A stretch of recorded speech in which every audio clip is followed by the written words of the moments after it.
Okay. Wardrobe malfunction. It's okay, though. It's okay. We're fine with it.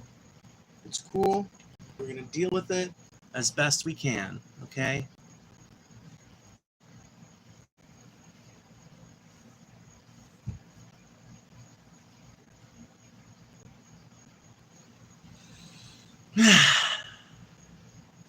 Wa-reepy-doo. Ah. Wa-reepy-doo. Ah. Wa-reepy-doo. Ah. Wa-reepy-doo. Ah. Why does he sound so orgasmic when he says it, man? God. God, Mr. Trump, stop being so sexual on the debate stage, sir. Stop being sexual on the national stage. What's up, cuz? What's up? What's up? What's up? Aripidu. Man, I got crazy shit to share with y'all. Whenever we get some people in here, dude, I've got... Okay, so you know how like a month or two ago I had all these weird conspiracy theories about regime change in Iran, and how ever since then things have kind of been lining up more like that's going to go down, right? Well, I've got another crazy conspiracy theory for you, but we're going to have to wait for some people to get in. So make sure you hit that like button as you're trickling in to watch me talk about crazy bullshit.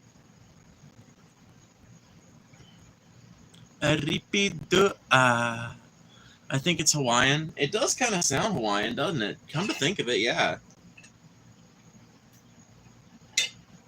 Maybe it is Hawaiian.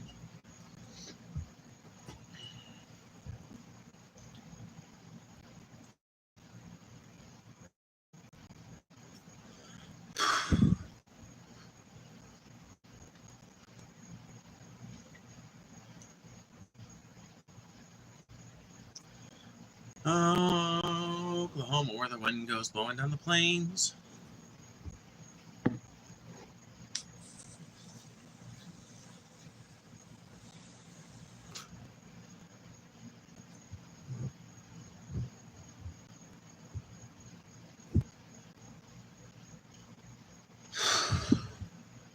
I've been walking these hills alone, singing the same old song.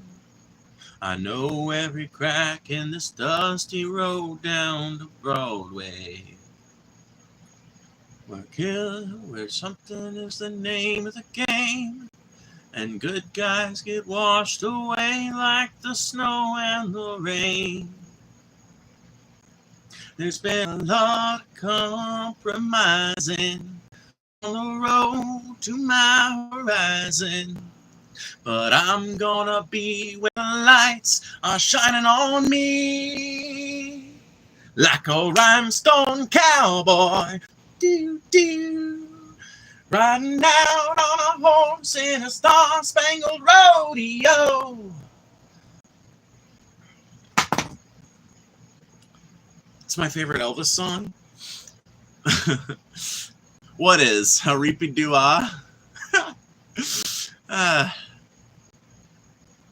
Wise men say, Waripi-doo-ah, and I can't help hearing you say, Waripi-doo-ah, like a river flows, Waripi-doo-ah, surely as it glows, Waripi-doo-ah.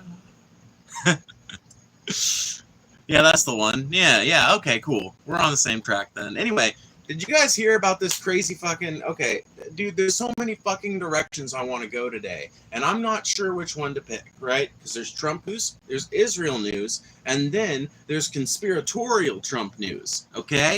So we got 3 different lanes of direction to go today. And I can't believe that as manic as I am and as excited as I am to talk about all the news of the day, there's only 8 people in here so far. I blame it on you. No, but seriously, hit the like button. It really does help. It sends this channel out to lots more people, and we can get a lot of people in here. And the more people we've got talking in here about the news of the day and the current events and things like that, the better and more broad perspective we can all have on it.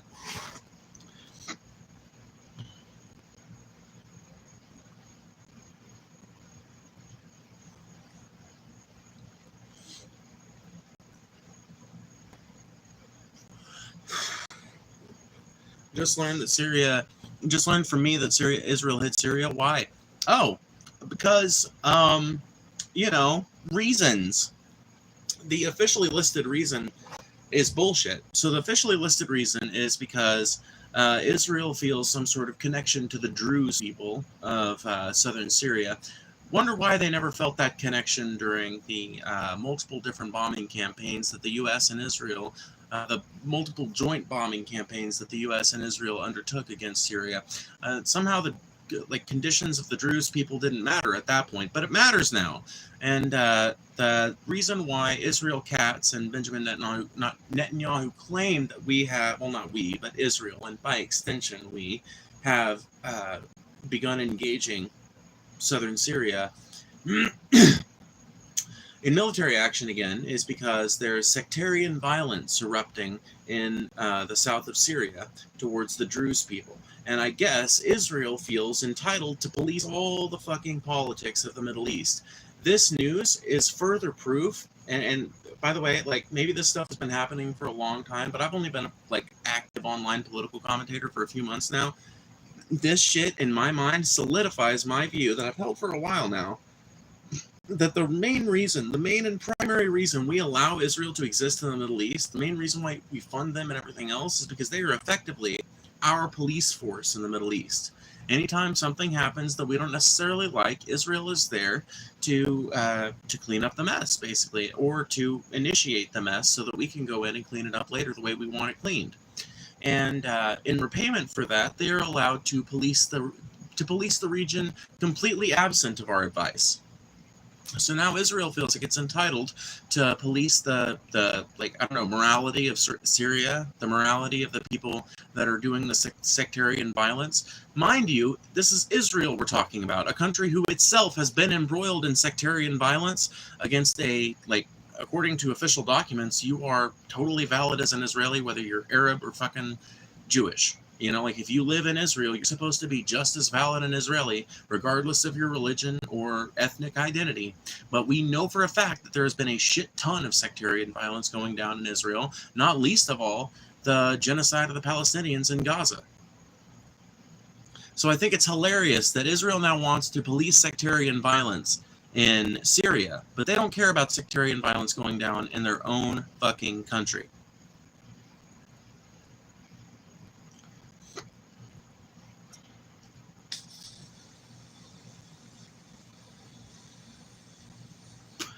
Who cares? Ever hear of NATO?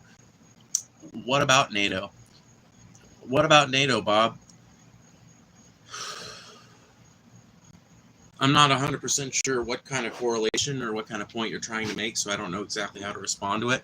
By the way, make sure you guys hit that like button. It really does help. If you want to have an engaging time here, the best way that you can make sure that happens is by promoting the channel through what options are available to you, such as the like button by double tapping or hitting somewhere over here on your sidebar. Or if you want to make sure your chat gets read, consider sending a super chat. That really helps as well. So thank you guys for participating in that way. Is that the Gaza flag? No. No, definitely not. It doesn't even look similar. What the fuck?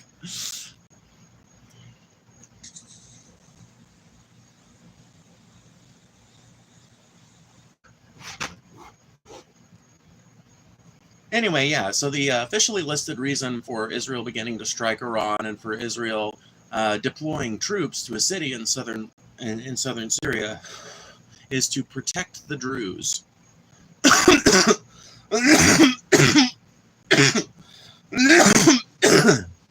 If you just heard that, you're probably wondering, well, okay, do the Druze have some special connection to Israel? Nope. Okay, well, do the Druze, have some long history of allying with the state of Israel? Nope. Okay, well, do the Druze have, like, ancestry, maybe, in Israel? No. No. This is just imperialism. This is just good old Israel likes to fucking fuck with its neighbors imperialism. That's all this is. Israel feels like it is entitled on the world stage to just go around and fuck with anything else in the Middle East that it wants to. And they know that they feel entitled to this, by the way, because they've done so much of it and the West has never effectively offered any pushback against them. So they'll do something like this, and then next year we'll turn around and ship them a bunch more weapons, despite the fact that they didn't consult us once before engaging in this sort of action, despite the fact that they don't even seem to consider or care how their actions affect America or how their actions even affect them on the world stage. All they care about is their power-drunk stupor, continuing for as long as possible. They will continue bombing civilians, wiping out cities, invading their neighbors, and giving a fuck about international law right up until the moment Israel fucking dies. Right up until the moment there is, I'm not going to say 100% that that's how it goes, but I do not foresee any kind of change in this situation until Israel goes away, unless Israel decides to rise up as a people and install some kind of government that is bound and determined to create a coalition government with all these different minority groups. Until that day comes, we might as well just get over the idea of having peace in Israel come from pressure on politicians or boycotts of companies or anything like that. Israel wields a unique kind of entitlement. Do you like matzo ball soup? Is matzo ball soup a thing?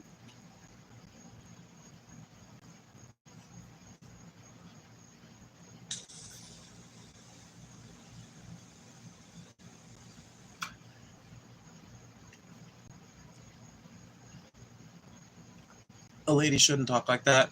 Maybe not, but I may be a woman, but a lady I certainly am not. But that's not just true of me, and nor is it true of most trans ladies. Like, I find that I'm, like, quite a bit more willing to disregard feminine etiquette, etiquette, okay? I find that I'm more willing to abandon feminine etiquette, so to speak, and, like, gender hegemony or whatever you want to look at it, than a lot of other trans women are, because I don't honestly see all that many cis women engaging in that sort of gender exclusionism, so I don't really see a whole lot of reason to do it for myself, Like, I don't see any reason why I should avoid using curse words, even though that's technically a ladylike thing to do, when most cis women I know aren't like that, Most cis women I know don't avert their language for sensitive or for the sensibilities of people who think they're not being feminine enough. Most cisgender women I know don't, like, hide away their biological functions so that nobody knows they're actually a human being under all that vagina, So I don't know. I don't feel the need to I don't feel any pressure to change myself or my behaviors on the basis of someone else not perceiving them as ladylike. I think I'm pretty ladylike. Well, maybe not ladylike, but I think I'm pretty feminine. I think I'm, in fact, I know, I don't have to think. Well, I guess it is a thing I think still. That's complicated. That's philosophical. But the fact of it is, I am perfectly comfortable with how I look. I'm perfectly comfortable with how I speak at this point and my countenance and all that. So if you don't think I'm ladylike, that's fine. Not going to bother me. Make America great again? Can you answer me this? I just have a question, okay? Stool. I have a question for you right now. If we need to make America great again, why do we have to do it twice? And if Donald Trump is such an effective president, then why do we have to do it again? Can I just get an answer from any of the Trump people in chat, honestly? I would take an answer from anybody. If Trump was an effective president, and if we need to make America great again, and if that was his campaign promise in 2016, then why do we still need to make America great again? So wait, you're saying that Trump was such an ineffective politician that 4 years of a milquetoast Democrat removed every bit of progress in you guys' mind that he was able to achieve?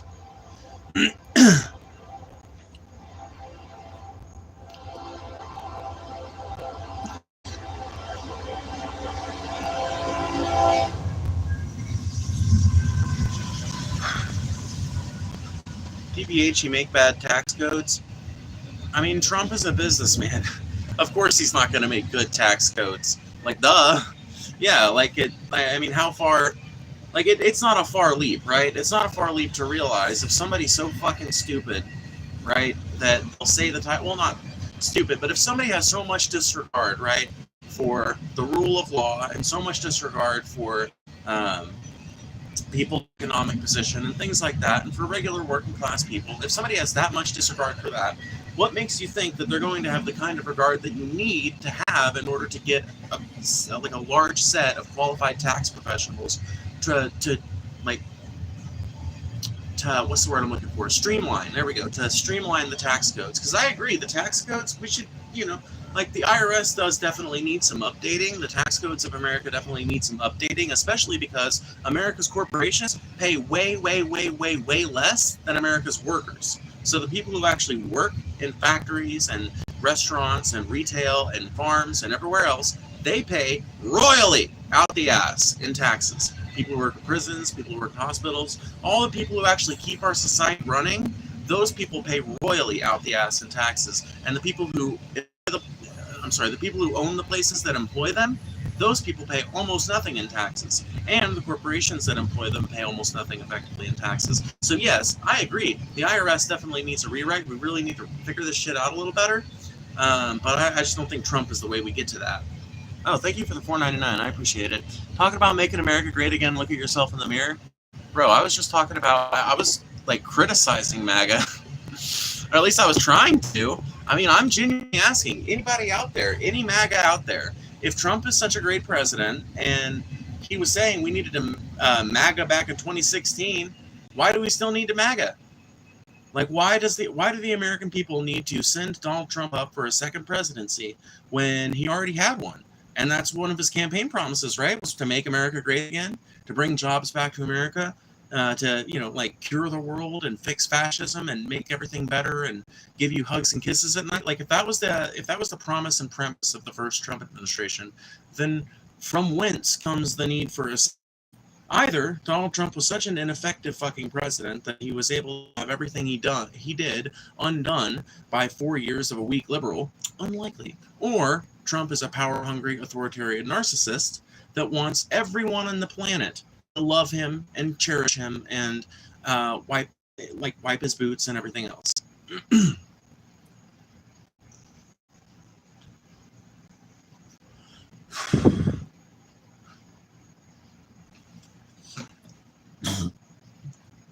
Because he does not have a magic wand. Oh, but I thought he was the most effective president ever, though. That's the rhetoric I hear.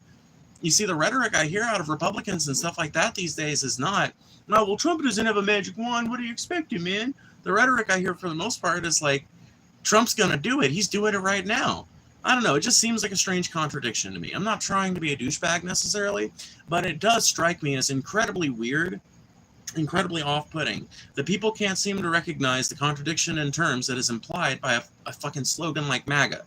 A slogan like MAGA that encourages people to think about the actions of the president as having some ultimate goal that aligns with making America great again, but ultimately his actions don't point at that. Now that there's a few people in here, have you guys heard that Trump is continuing the Epstein cover-up? So Trump has, for like the 7th day in a row, told MAGA people to shut the fuck up about the Epstein thing.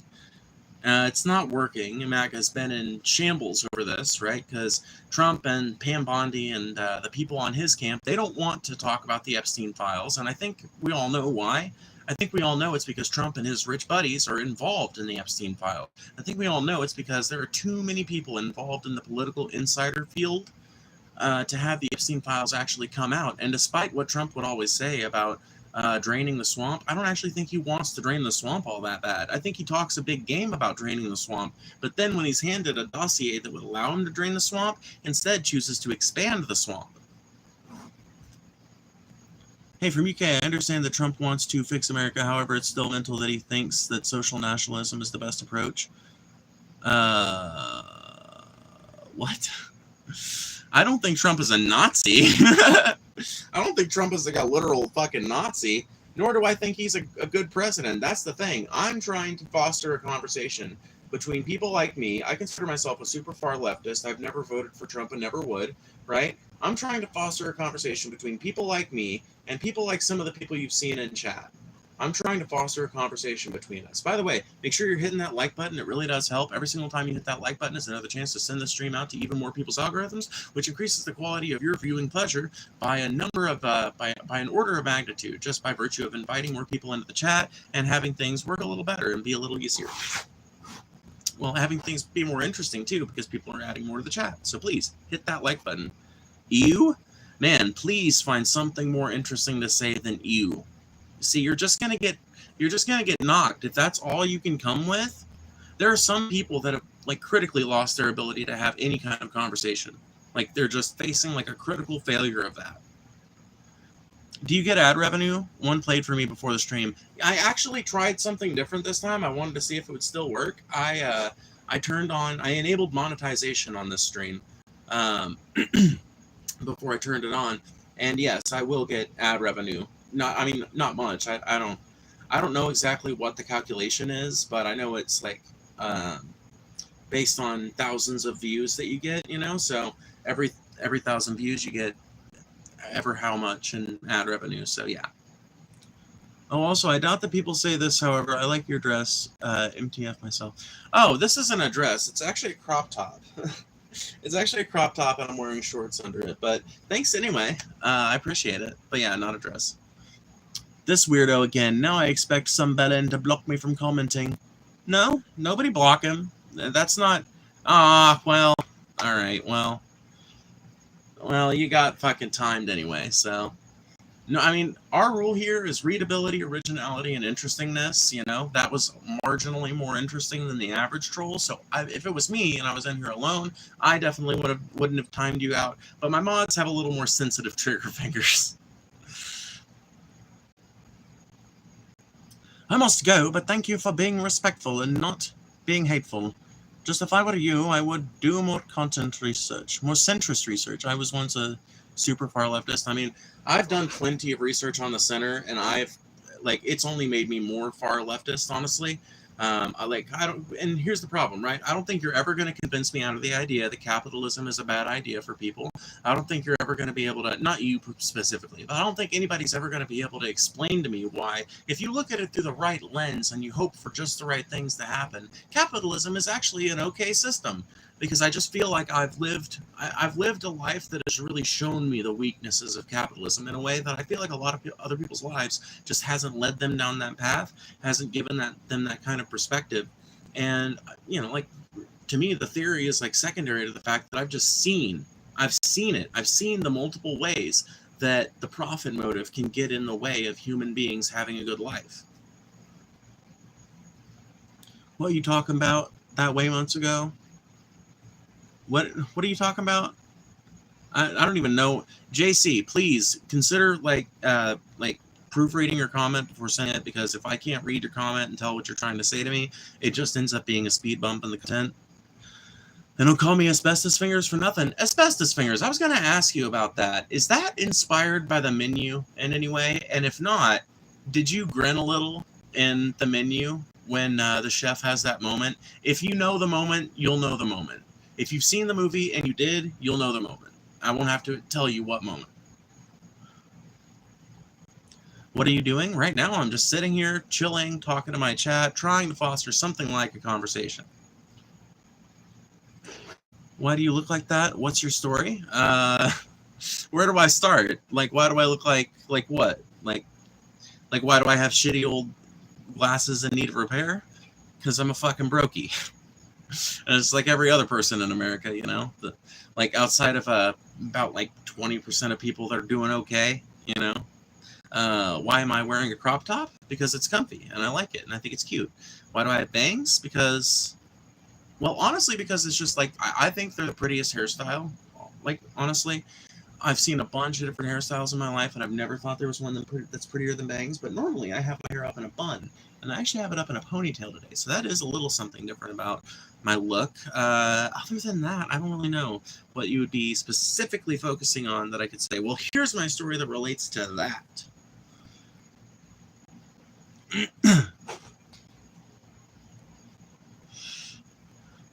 Good movie too. Oh yeah, The Menu is great. Oh man, The Menu is fucking great. Oh, it's so good. Ha! Just talking about that movie makes me happy. I like it. I like it a lot.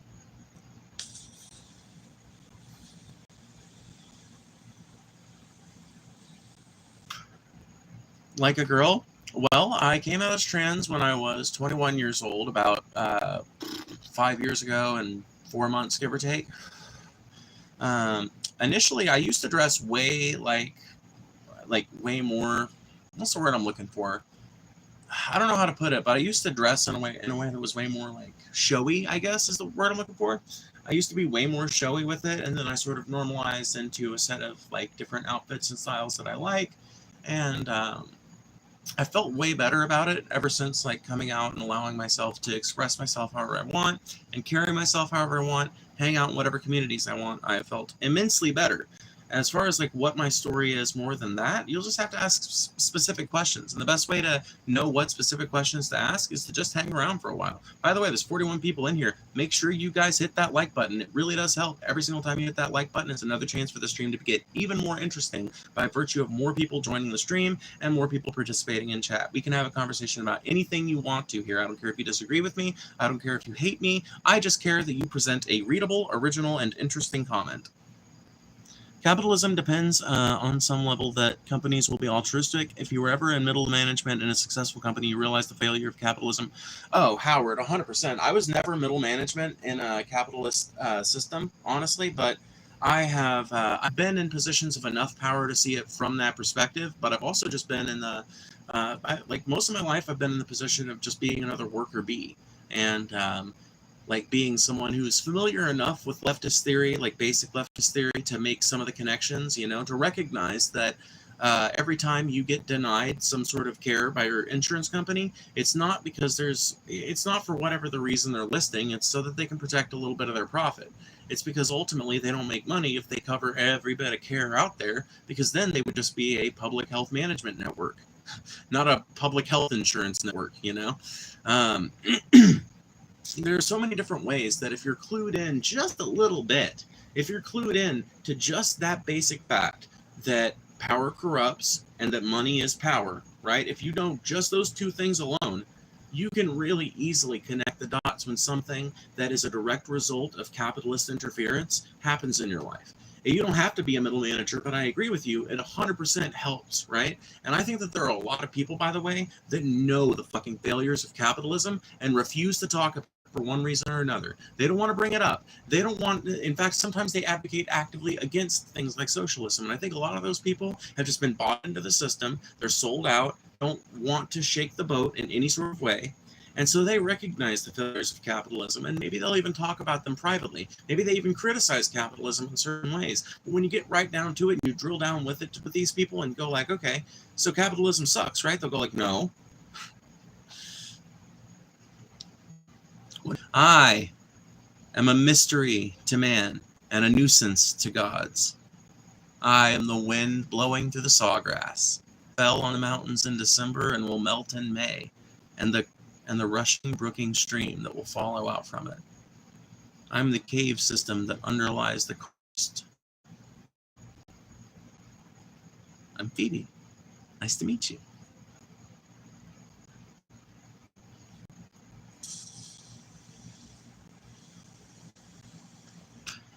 You look like if a frog grew up and got into politics. Can I ask why a frog specifically? Don't ban that person, okay? Do not ban them. Do not ban that person who just said I look like a frog, because I need to know what about me looks frog-like. Like, I'm fine to accept it, okay? Like, it's fine. But like, what? A lot of animals I've been told I look like. Frog has never been one of them. I'm not even French. Okay, well, I'm like 18% French, okay? One time someone asked me what my gender is, and I said my gender is warrior. Yes, good fucking answer. Gender is boring. Gender doesn't tell you a damn thing about me. You are too mysterious for me. I am more conservative. Well, that's fine. The mission of this channel, if there is one, is to foster conversations between people like me and people like you, Kenneth. Ultimately, if there's any mission of this channel, it's to foster conversations between non-like-minded people, because there are plenty of conversations being fostered right now between like-minded people, and like-minded people, people that feel more like me, are perfectly welcome to hang out in the chat. I would consider having one of them on stream, especially when I start doing these call-in shows and everything. But ultimately, the main mission of the channel is not to engage in that sort of echo chambery, kind of repetitive, spin your wheels in the mud, never get anywhere in the conversation type of bullshit. What we do over here is try our best to have some semblance, something that bears somewhat a resemblance to a conversation with random people on the internet that disagree. Are you Dominican? No. Is that a Croatian flag? Yeah, actually, it is, yeah. Can you explain LGBT and the rest? I mean, I could try. I don't know exactly what facet you mean. Like, LGBT as an acronym stands for lesbian, gay, bisexual, transgender, refers to the, like, broader, what is now usually called the queer community. So, like, trans people, gay people of all various types, and bisexual people. And there's a solidarity, there's kind of like a solidarity movement that is going on, and kind of has been going on for the last 50 or so years between queer people, all the different letters of the rainbow, if you will. And the reason for that solidarity movement is, right, that there's like this common thread of oppression for gay people and trans people, and they're oppressed in very much the same ways, using a lot of the same logic, right? So there's this solidarity built up between all of us, and for the most part, we try to look out for one another. The reasons for this are many and varied, but a primary reason for this is violence is committed against queer people, LGBT people broadly, all over the planet, for various different reasons, most of them religious. And that oppression has not stopped. It really hasn't even slowed down all that much for what we think. And I don't know, like any further or more detailed explanation probably will require more questions to answer. By the way, there's 208 people in here. If you guys hit, like half of you guys hit that like button right now, we would have 104 likes like that. So please hit that like button. You can either double tap your screen or hit the little rail over here. Hit the rail. Yeah, hit the rail. No, seriously though. You can hit the little like button. It'll help the channel. It makes the chat more interesting. It helps everything. It makes the world better. Okay? Bro is a certified yapper? 100%. I would prefer cis, by the way. But yes, I am a certified yapper. It's by far the thing I excel at the best. There's plenty of things I'm good at, but there's only one thing I'm great at. LOL, trans Peter Griffin. Hey, I will be so glad when people get over this stupid fucking meme. I'm nowhere that funny. I wish I had like half of the wit that Seth MacFarlane has, bro. You're insulting Seth MacFarlane and his entire cartoon fucking, like his entire cartoonified legacy when you call me Peter. Can you not? Can you not besmirch the name of the Griffins, please?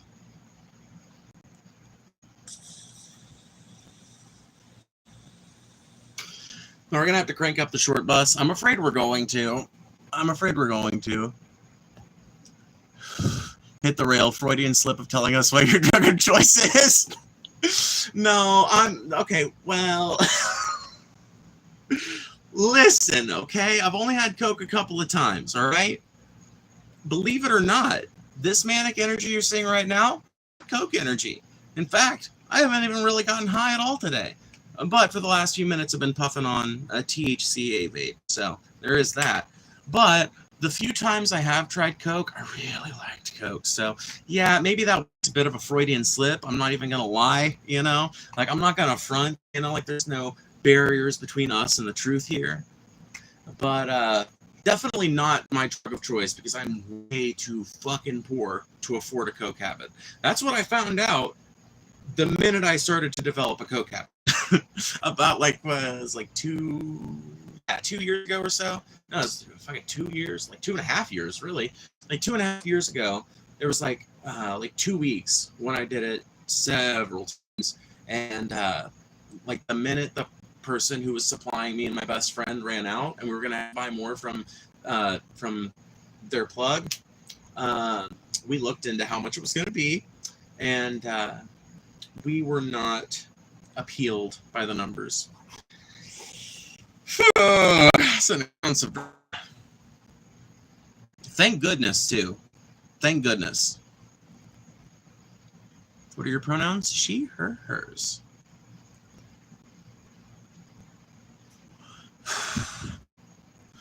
I tried Coke, but the ice cubes got stuck up my nose. You have to let those melt first. That's part of, they call it curing your Coke.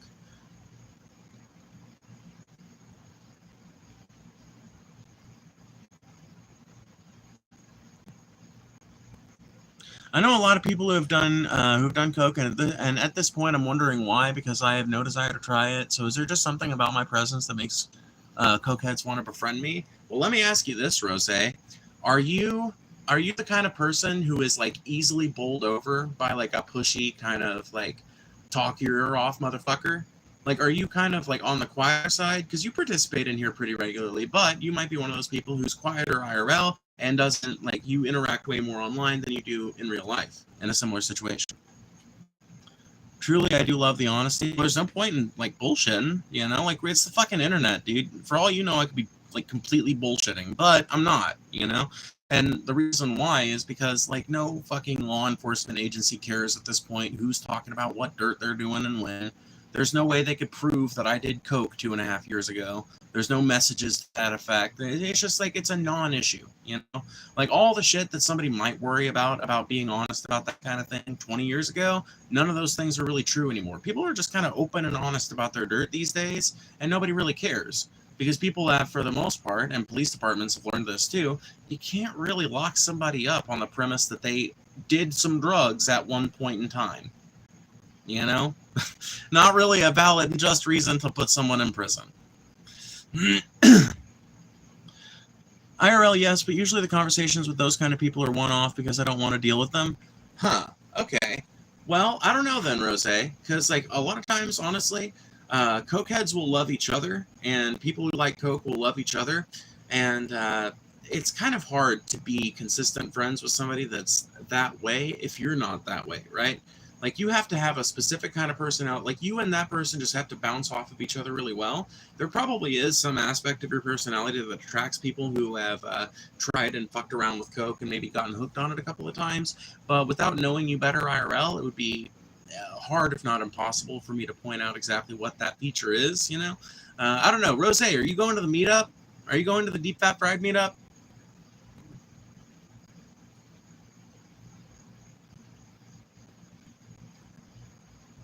Man, what are half of these people in my chat even fucking talking about, dude? Unfortunately, no. Ah, fuck. Well, I was gonna tell you I could interact with you at the meetup and tell you at the end of the meetup, like, well, here attracts cokeheads to you. But people with health problems love talking about other people's health problems. That's 100% true. Dude, people like projection is real. It's not just health problems. It's basically anything. People love using other people as a method of what's the word I'm looking for? Self-soothing, basically. People love looking to other people for some form of self-soothing. And to some degree, sometimes I think it's valid. I do think that there's a reason why human beings have an instinct to socially ostracize those who break the rules of our society and things like that. And to some degree, I think that behavior has a use, right? It helps enforce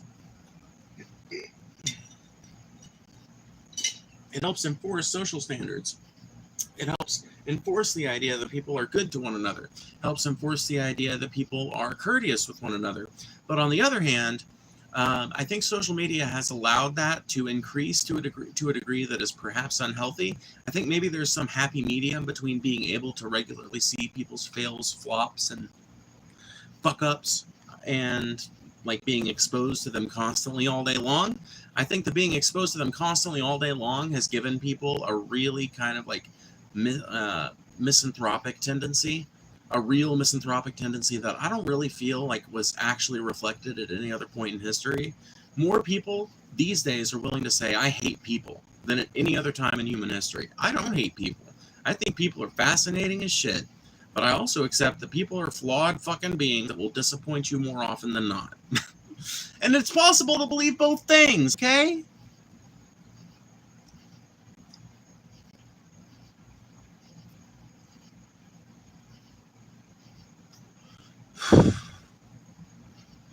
Like the stream. Please like the stream. Yes, it really does help. 123 people in here. If half of you guys hit that like button right now, we would be sitting at 61 or 62 likes like that. So please hit the like button. You can either double tap your screen or there's a little bar over here that you can hit. And either way, you will help the stream out by increasing the amount of people whose algorithms this stream is sitting chilling in. Oblivion NPC? I am way more interesting than any NPC in the game of Oblivion. Sorry. Don't like the stream, lol. What the fuck is this? Says the random paper bag with OnlyFans in their name. Shut the fuck up, bitch. Bro, put your face on your profile and then come talk shit, okay? I'll start taking your opinion on what I do and how I am and how I present myself seriously when you grow enough of a spine to be human on the internet.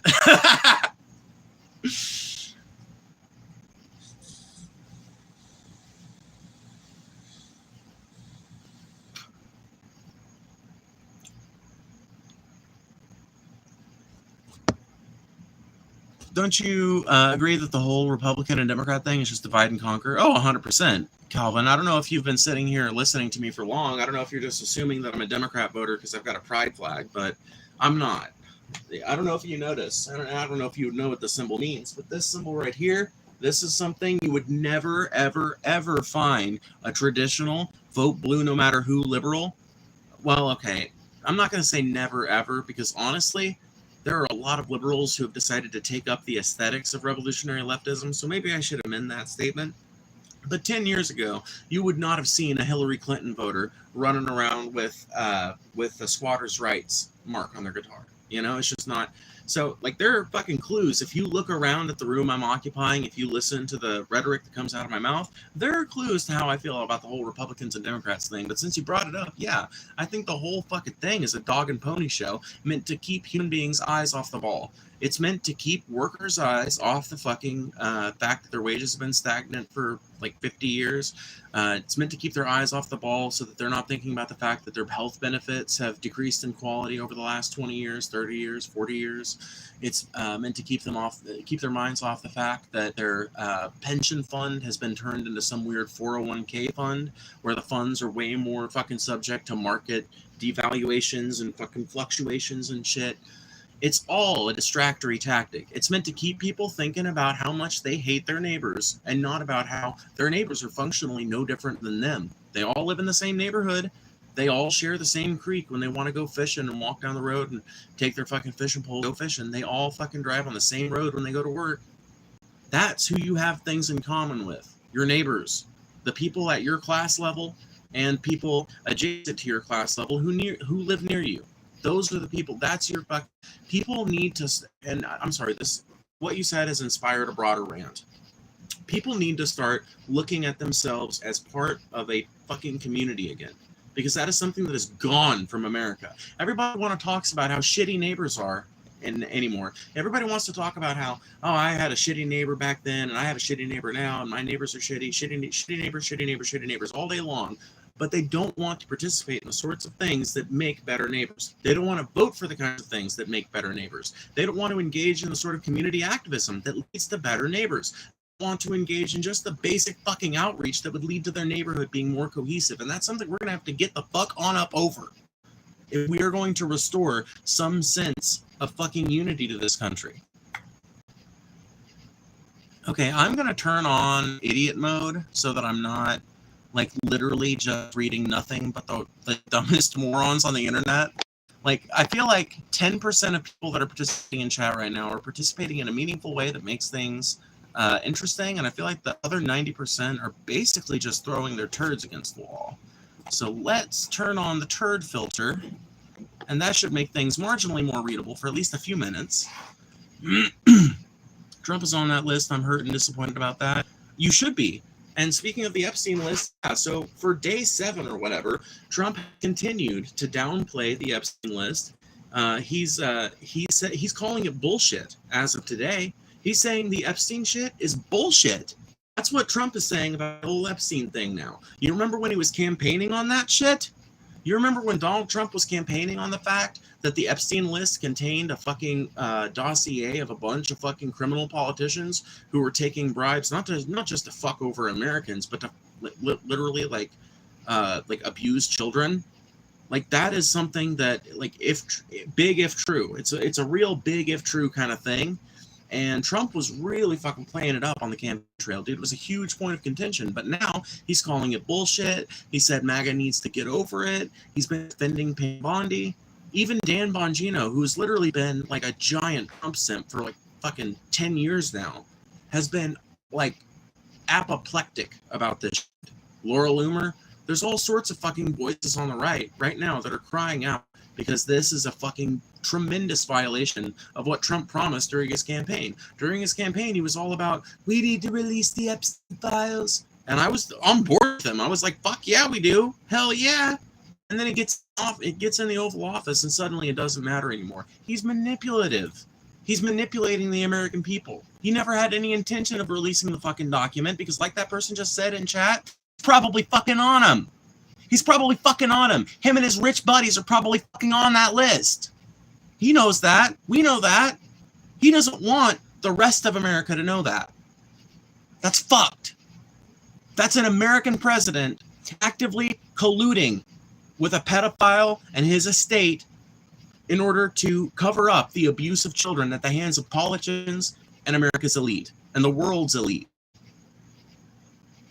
That is the complicity of American president in what would be one of the worst and most corrupt fucking cases in world history, in human history.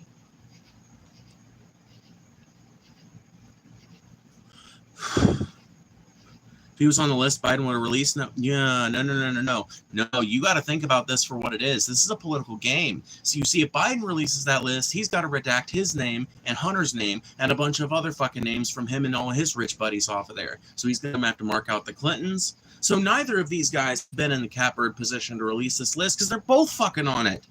The Clintons are all over that list. We've known that for years too. The Clintons are all over that list. And you think Joe Biden, who fucking literally was buddy, like as buddy as somebody could be with Hillary Clinton and the broader DNC, you think Joe Biden is going to release that document?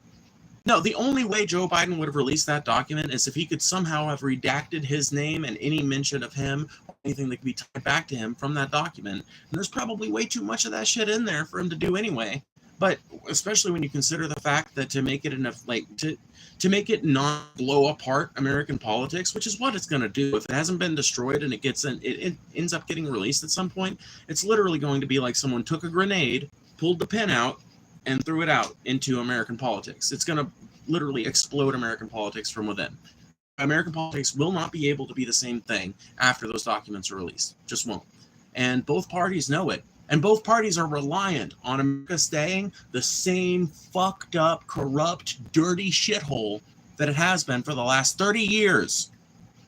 Both fucking sides, Republicans and Democrats, stand to fucking benefit from continuing to keep Americans fucking opposed against each other, fighting for their fucking little party and fighting against the other person in their party. They have every benefit from that system, and the last thing either of them want is for a giant dossier to be released that shatters America's conception of how politics works and how honest their politicians are and everything else. The last thing they want is for Americans to realize how much manufactured consent has been going on, how much bullshit has been going on behind the scenes, how much collusion has been going on behind the scenes. That's the last thing they want, bro. The last thing they want is an actually informed electorate. Think about how scary that is just by itself. Hey, I have a question? Shoot. We're too sick to fight at all? Yeah.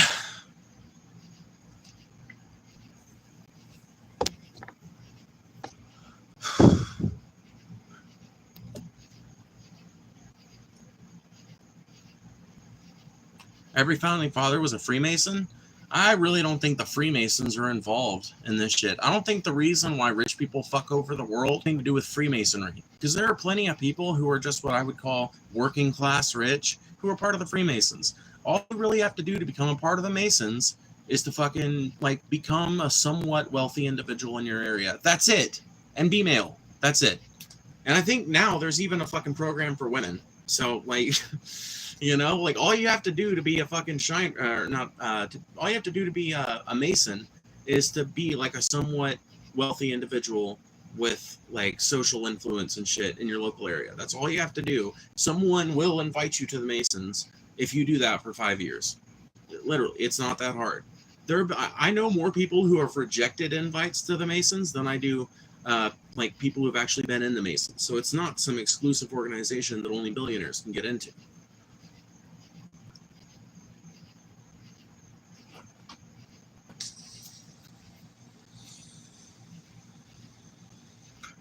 Well, I think it's weird that so many politicians are in secret societies. I don't think it's weird. I think it's very much in line with shit that, like, here's my thing, right? I think the secret societies are just one of their tools. I don't think the secret society is where the bad shit comes from. I don't think that if you got rid of the Freemasons, I don't think you would fix the problem. I don't think that if you got rid of the secret societies, you would fix the problem, because they would just move over to technological solutions, which a lot of them have already done anyway. And for a lot of rich people and influential people, a lot of these secret societies basically just exist for them to socialize. Like, legitimately. People get really fucking upset and worried about the Bilderberg conference, or not Bilderberg. Well, that's one of them, but what's the one where they do the cremation of care? Bohemian Grove. People get really mad about Bohemian Grove and the cremation of care and everything, but if you actually like look at the footage that Alex Jones took, if you actually like look down, like they've basically published how the fucking process goes, and it's like there are people who busted into it and shit, and it's not like there's baby sacrifices going down and shit. It's not like they're like, you know, making all their secretive trade deals there at the fucking you know, they're in the redwood forest. It's social club for rich influential motherfuckers. That's it. And they're going to socialize whether they've got secret societies to do it in or whether they have to do it publicly. To them, that doesn't matter that much. I don't think secret societies have much to do with the world as it is, as far as like the damage that's being done. I think a lot of people overplay the importance of these secret societies because they struggle to find, or maybe that's not that they struggle to find another way, like another mechanism by which they could be influencing things, but I think it's because people get hung up on this idea that these rich, influential, powerful people that they know have a major effect on politics and everything like that, they see them hanging out and doing these like social events and having these weird secret societies whose transcripts are not available and all that shit. They see them doing this and they're like, oh my God, they're colluding with each other. Oh my fucking God. And they get, you know, like, I think justifiably scared about it, but in my opinion, the secret societies really aren't the problem. Not inherently. They're not the thing that makes these people evil, and it's not the only mechanism by which these people socialize. I mean, really, if you wanted to if you really wanted to put a barrier between rich people and making deals with other rich people socially, you shouldn't be going after secret societies. You should be going after the fucking country clubs. I'm not even kidding. You want to fucking fuck up the ability of rich people to communicate with one another and everything and socialize and fucking rub elbows and everything? You want to get in the way of that? Fuck going after the Freemasons. Go after the fucking country club.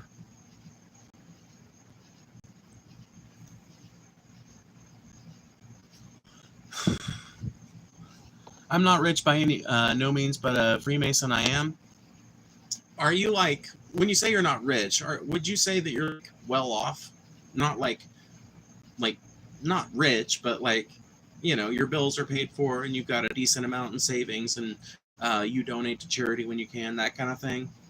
Would you say that you're like comfortably middle class?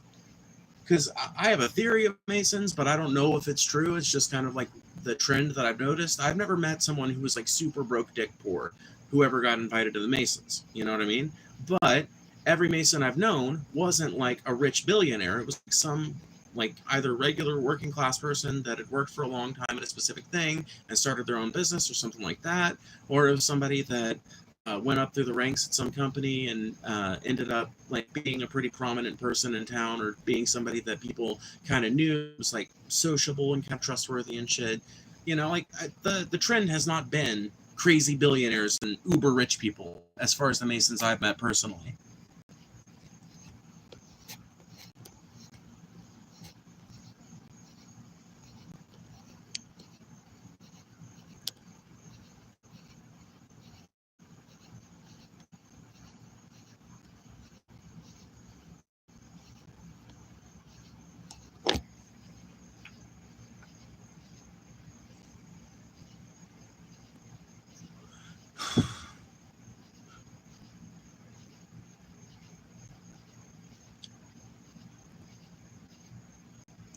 Billionaires weren't the only people voting for Trump or voting against rights. Oh, that's 100% true as well. Um, but like honestly, when it comes to talking about a lot of these issues, I think the reason why people end up focusing on billionaires and everything is because I think that thankfully Americans are starting to get a sense of consciousness. Because really, Pig Mercy, I don't know if you would agree with me, but I don't think Trump is actually the problem. I think Trump is a symptom of the problem. I think that Trump is one of the many predictable symptoms that you get off of a system like capitalism that causes people to be set against one another, that gives people a profit motive to fuck up the narrative, that gives people a profit motive to get in one another's way, that gives people a profit motive to be angry at each other, to get people to be angry at each other, you know? And I think when you consider the profit motive, it's really hard to see anything in a vacuum anymore, right? Like, why is Donald Trump the president? Because a lot of billionaires had to benefit from it. Now, does that mean he was voted by nothing but billionaires? No. But does that mean the Republican Party, like, does that mean that, fuck, I forgot what I was saying. Anyway, how long since you've been trans? 5 years and about 4 months now. Trump was still a better option than a laughing hyena, though. Democrats caused too much damage. Yeah, Hunter, I tend to agree. I'm not a Kamala by any means, you know. I'm not pro-Kamala by any means. So you're not going to catch me doing any simping for Kamala. I don't get on to anybody for their vote. I don't condescend to people merely because they voted MAGA. I don't pretend that somebody's a Nazi merely because they voted MAGA. I understand that there are people who voted Trump because they looked at Kamala and said, nope, can't do it. Sorry. You know, I understand that that's the reality for a pretty fucking significant group of people. And in fact, if you look at some of the exit polling, it seems to be a lot of the same people that won Biden the fucking presidency in 2020. You know, so it's just like the independents are a big fucking swing vote in America, and Trump won way more independents by not being allied with the DNC. Basically, he wasn't part of the presidency that allowed October 7th to happen, basically, and have Israel respond the way they did. Trump wasn't, part of this presidency that basically allowed stagnation in the American economy. Well, stagnation for working people and a continuous rise for rich people with matching continuous inflation. And all of these sorts of I think it was economics and a sense of his anti-war politics that got Trump elected. I really don't, and also don't think that Trump is actually anti-war, by the way. I think he's been proving that by continuing to support Israel no matter what sort of military action they engage in. I also think he proved he allowed the U.S. to strike Iran. I think there's a lot of reasons why you should believe that Trump is not a good guy, is not a fucking anti-war dude. I don't think he's pro-people either. I don't think he's going to actually build a better economy. But I think that people people are incredibly responsive to actions undertaken by the current administration in regards to economic matters. So when you've got an administration that really is trying super fervently to repair the economy and make things better, honestly, like Obama did, good, bad, right, or wrong. One of the areas where Obama is not usually criticized is economics. He basically helped America climb out of the recession. He's the one who got gas prices going down again. He's the one. It was under his presidency that gas went from being $4 a gallon down here in the South and Midwest to being $2.50 again. It was under Obama that many of these sorts of skyrocketing prices began to reverse course and things like that. I'm gonna wait for this train to pass by.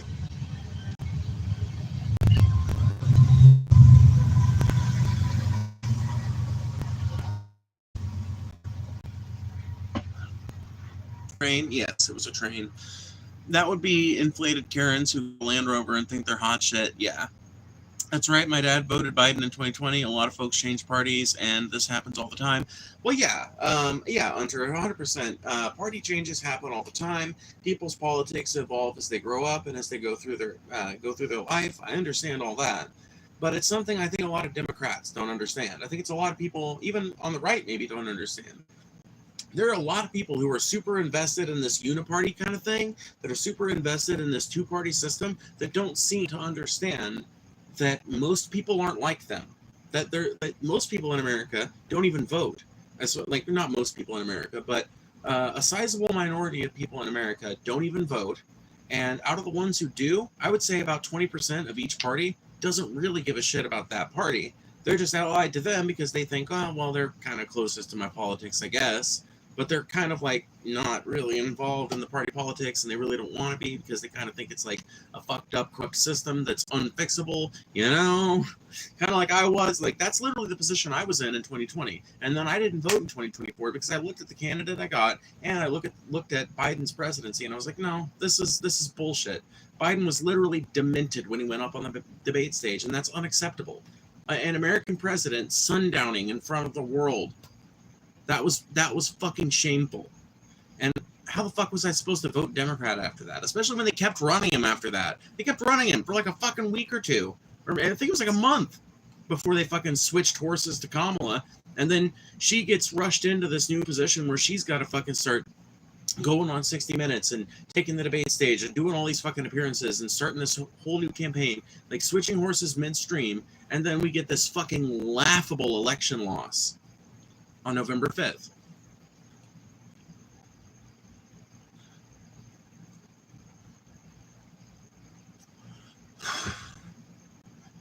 Even if Trump does fix the economy, it'll only work for his presidency because all his changes are only in effect for 5 years, just kicking the can down the road.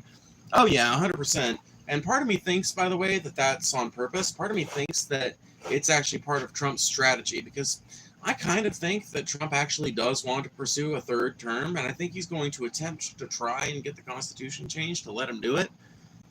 And I think part of his justification for that, I think part of the reasoning that he's going to give his followers and people like that, provided his like entire chances just aren't blown up by this Epstein shit, I think that he's going to try a fucking strategy of, well, none of these changes are permanent, you know, like we need more time to finalize these changes and to implement the final versions of these laws. So you better give us a third term. You better change the Constitution and let us have a third term.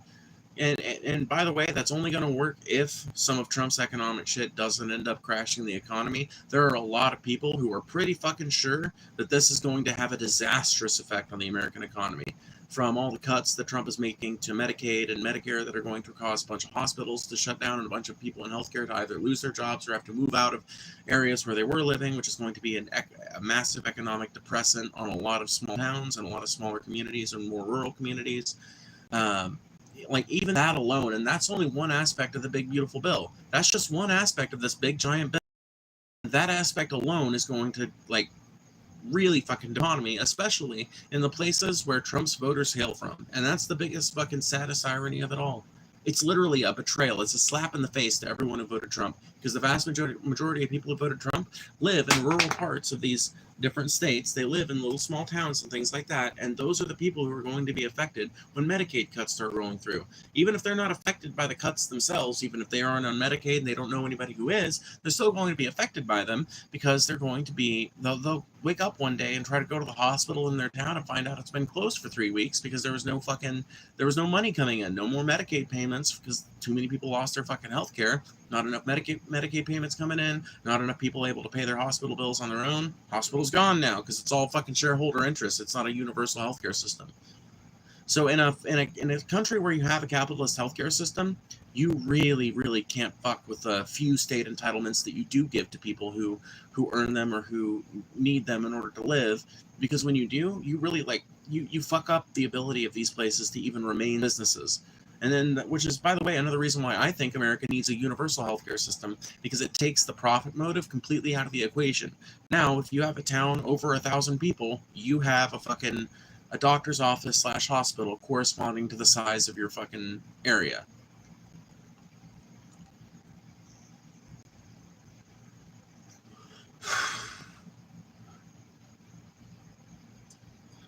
Huge, beautiful bill, great president. Can I ask, what's your favorite thing about the big, beautiful bill? Bonafide? Gimme.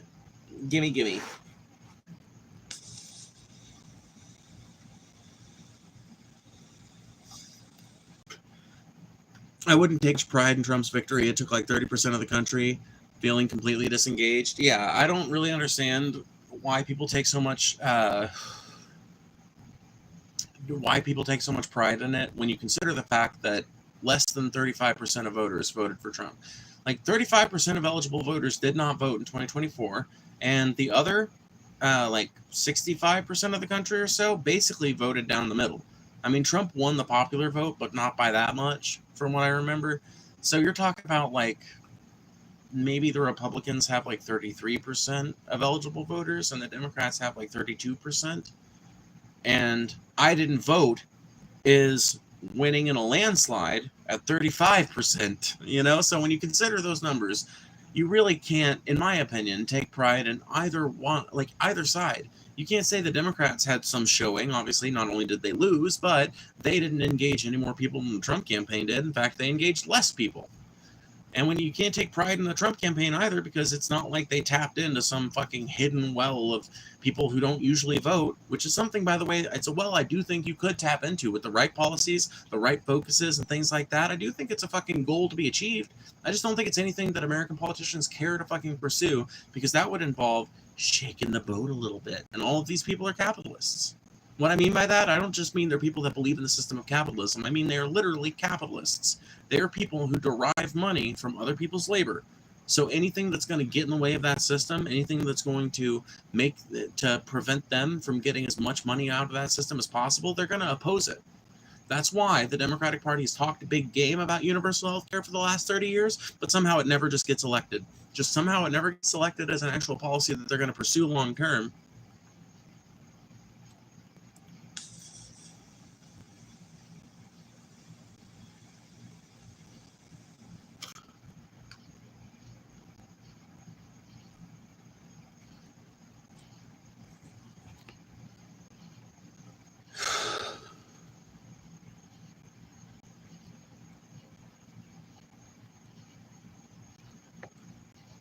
The bill is too big to summarize. Tax deductions is good. I think there won't be tax on overtime or well, there may not be, but the problem with all of these things that Trump is doing, the problem with all the things that Trump is doing, that even ones that I think might be okay, are that they're all temporary. They're all designed to go away as soon as Trump is out of office. Literally, every single one of them is designed with very few exceptions. Like 98% of the bill is designed to go out of effect on like January 20th of fucking like, I think it's January 20th of 2029. Yeah. January 20th of 2029 is when most of these fucking provisions and things like that are set to go out. And the reason for that is because Trump is fucking like he's trying to safeguard his legacy. And in my opinion, he's trying to set himself up for a potential third candidacy. I think he's trying to set himself up for the ability to challenge perhaps the constitutionality of running for a third term here in America. And he's going to try and get it, I think. And I think that he's going to use the fact that all of this fucking bullshit goes out the day someone else gets inaugurated. I think he's going to use that as a reason why people have to vote for him. If the Republicans are if the Democrats are smart, what they'll do is they'll look at what Trump policies are actually popular with average Americans, and they'll run with those, and then they'll fucking completely reject and loudly reject and like angrily and everything else, they will reject in full any ideas which are not popular with the American public. But the Democrats do not typically act in a way that I would describe as intelligent, so I don't really expect them to take that advice, unfortunately.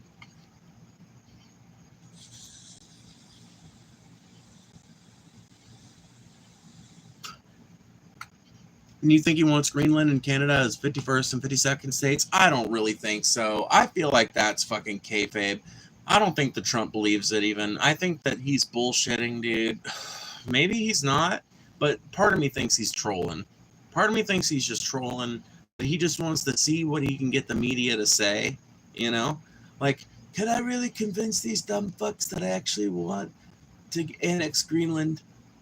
But then again, the Dutch government has been saying that the Trump administration has been trying to get it and shit, so I don't know. I don't fucking know. Who the fuck knows?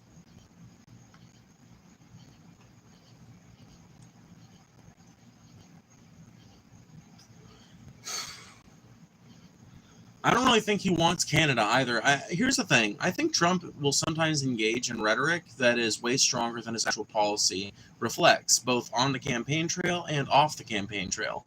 And, you know, maybe I don't think it's an admirable trait necessarily, but I think it's something that, to me, I find at least fascinating, is that Trump is more willing than most presidents to use what we call the bully pulpit.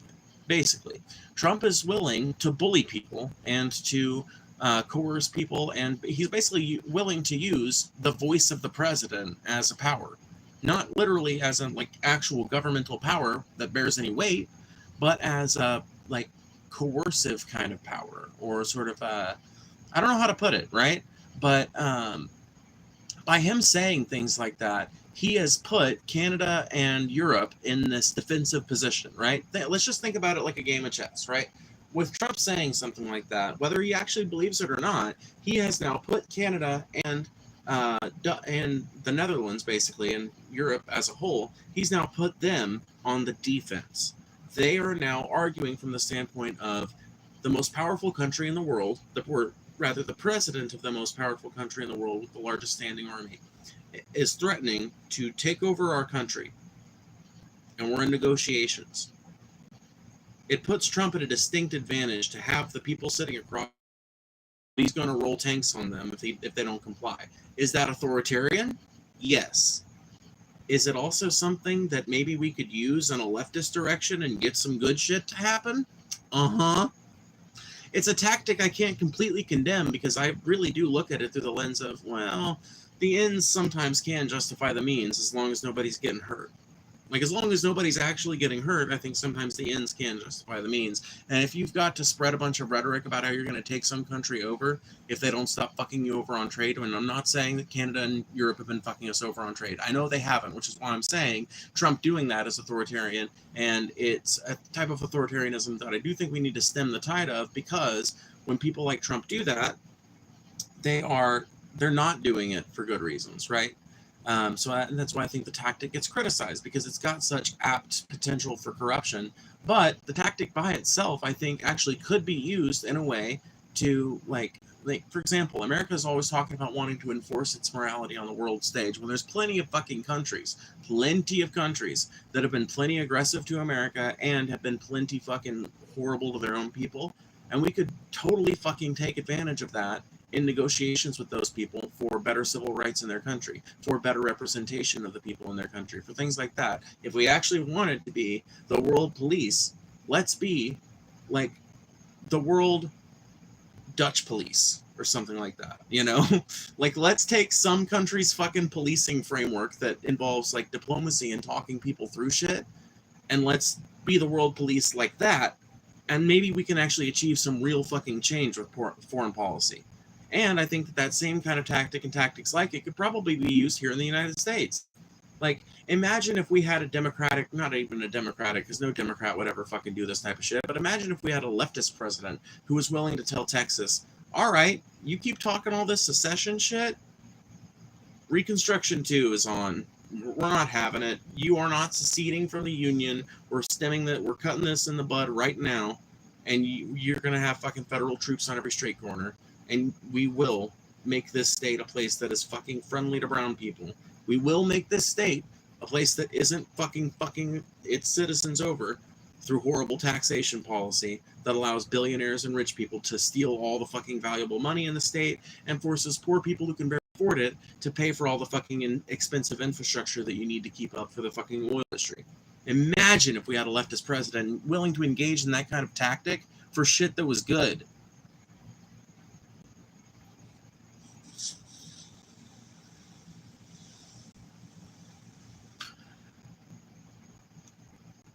We had a leftist president for 4 years, hiding Joe Biden. Bro, Joe Biden couldn't be farther from a leftist. Bro, what the fuck makes you think Joe Biden was a leftist? How do you define a leftist, Joe? Or Jim, I should say.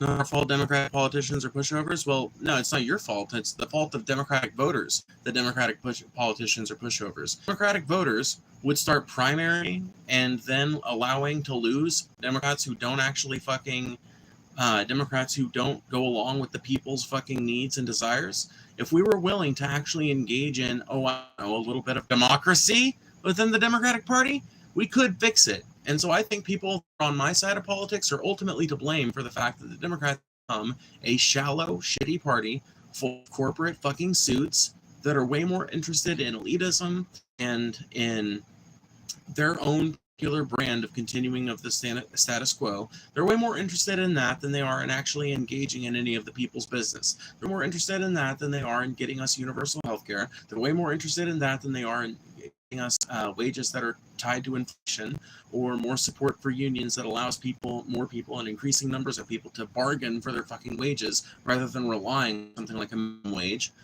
They don't want to do any of the things that would rock the fucking boat because they are beholden to the same corporate interests that the Republican Party is.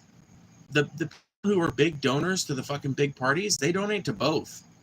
They hedge their bets. They might donate more heavily to one or the other, depending on which one they think is going to win, but they fucking hedge their bets. You better believe that. You can go look into the types of people who donated to Trump and go look into the type of people that donated to Kamala, and you'll see that there is literally one single entity that only donated a significant amount to one party or the other. And as far as I know, that one entity is Elon Musk. Trump got $184 million from Elon Musk's vaccine, and as far as I know, Kamala Harris did not get an infusion of $184 million from any one entity. Although I will say that Kamala did have the best funded campaign in American history, which is something to consider, right? She had all the money ever fucking raised. Like, literally, she had all the money in the world. She had every bit of fucking, she had the highest fucking campaign donations. She had the highest campaign funding out of anybody in American history, and she still somehow managed to lose. Just goes to show you, you can throw money at a lot of things. But in a democratic country, ultimately, the will of the people, even if that will is incredibly subverted, ends up winning out over the just pure ability to throw money at shit.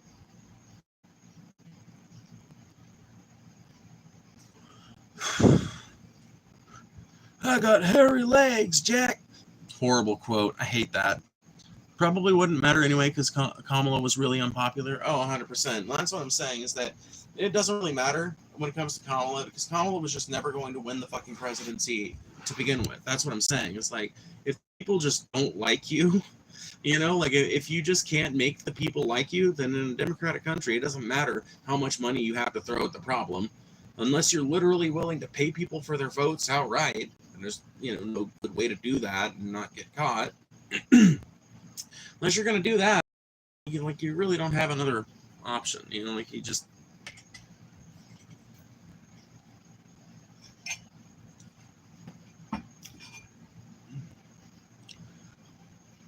Kamala Harris is definitely an android, a very drowsy android. Robots run on Zans and Keta. Keta. Zan 3000. Yeah, dude. Kamala Harris is one of the fucking weirdest politicians I've ever watched speak, honestly. 100%. She is incredibly slow. She is incredibly boring. She is a platitude machine. That's the thing I hate about her the most. She's disingenuous as fuck. It's that, right? It's the fact that she cannot seem real for 5 fucking minutes. No matter how hard she tries, too. She's just like a platitude, whimsy fucking... She's an old school politician. Let's just call it like it is. Dude, she is an older type of politician. She is not like the Obama kind of politician who's actually got a little bit of charisma and shit, who's got the ability to throw around the jokes and everything. Kamala Harris has like a very, very, very fake personality that people used to associate largely with politicians in like the 70s and 80s and 90s, maybe even in the early 2000s, but Obama broke that mold. And Trump is an example of that mold being broken even further. And then you got Biden because everybody was sick of Trump. And now we've got Trump again because, once again, Americans care way more about an inspiring candidate. All other things being equal, provided there's no fucking pandemic going on or some shit like that, Americans prefer an interesting and believable candidate over a candidate that's saying the right things with absolutely no fucking... what's the word I'm looking for? Conviction. With absolutely no conviction in their voice.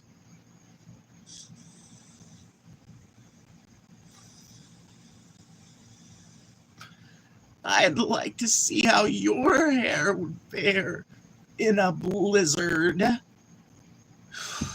How is that a zinger? Because Amy Batowski or whatever, fucking Batowski. Amy Klobuchar. What? That was her name, right? Oh, Amy Klobuchar. DFF boys always called her Amy Klobuchar, so that's the fucking name I always think of first. But yeah, Amy Klobuchar is a fucking weirdo. That's the thing, dude. The Democrats have not really presented, like, the only people who have been actually interesting and worthy people who have, ran from the Democratic side, there have been 3, and only one of them was actually from within the Democrats. So I would say Bernie Sanders, and this is in order of how much I like these guys, by the way. Bernie Sanders, Andrew Yang, and edge case Cory Booker. And that's just me. I think Cory Booker is genuine, if not a little sold out, like every other Democrat is. And I think that he's definitely clout chasing. And I don't think he's actually an improvement from the standard rate Democratic Party, but I also don't think he's completely sold out yet. So I still think maybe he's got some usefulness at the state level, because he does seem to be pretty effective in the state where he hails from. So, and I do think it was kind of cool of him to do the 24-hour thing. It ultimately meant nothing, but, whatever. Like, even symbolic resistance is at least telling the American people, hey, we're trying to do something. I would rather them try to do something, even if it's just procedural bullshit, than just do nothing and let the Republicans ass fuck the country for the next 4 years. I would like it if they would get in Congress and fucking make some paper mache for the people, so that no bills can get passed until they agree to fucking stop fucking over American people. That would be great. Kamala Harris was the only Democrat candidate who had a chance, which just shows that's fucking retarded. Kamala Harris was not the only Democratic candidate who had a chance. She was literally the worst fucking choice for a candidacy, and so was Joe Biden. The only choice worse than Kamala Harris in that election was Joe Biden. Literally, Joe Biden would have been a worse choice than Kamala Harris, which is why ultimately they ended up electing for Kamala Harris to be the front runner. For her to be. To have a campaign and everything. But if they had allowed an open primary system, if Biden had declared his intention not to run again, let's just put ourselves in a little hypothetical world here. Let's say that in 2023, Joe Biden had announced, like summer of 2023, he had announced his decision not to run again. Let's just say back then, excuse me, that he decides to do that, and then there's an open primary set up, right? Where people start to know and hear, oh shit, Democrats are going to have an open primary in 2024. Lots of people are going to be running, right? And as you see things start to evolve, you would see the same broad fucking swath of candidates that you saw pop up in 2016 and in 2020. I don't know if you remember this, but I do. The Democratic side, like the Democratic debates in both 2016 and in 2020, were like, both of them were giant fucking clusterfucks of like, some of them started with like 12 fucking people. Like somebody helped me run through all the fucking people that were running in 2020, because it was a fucking gaggle. So we've got, all right, let's just go through them. Kamala Harris, Joe Biden, Elizabeth Warren, Amy Klobuchar, Pete Buttigieg, Cory Booker, Bernie Sanders, Marianne Williamson, I think Marianne Williamson was running back then. Was she, though? No, I don't think she was. I think I'm making that shit up.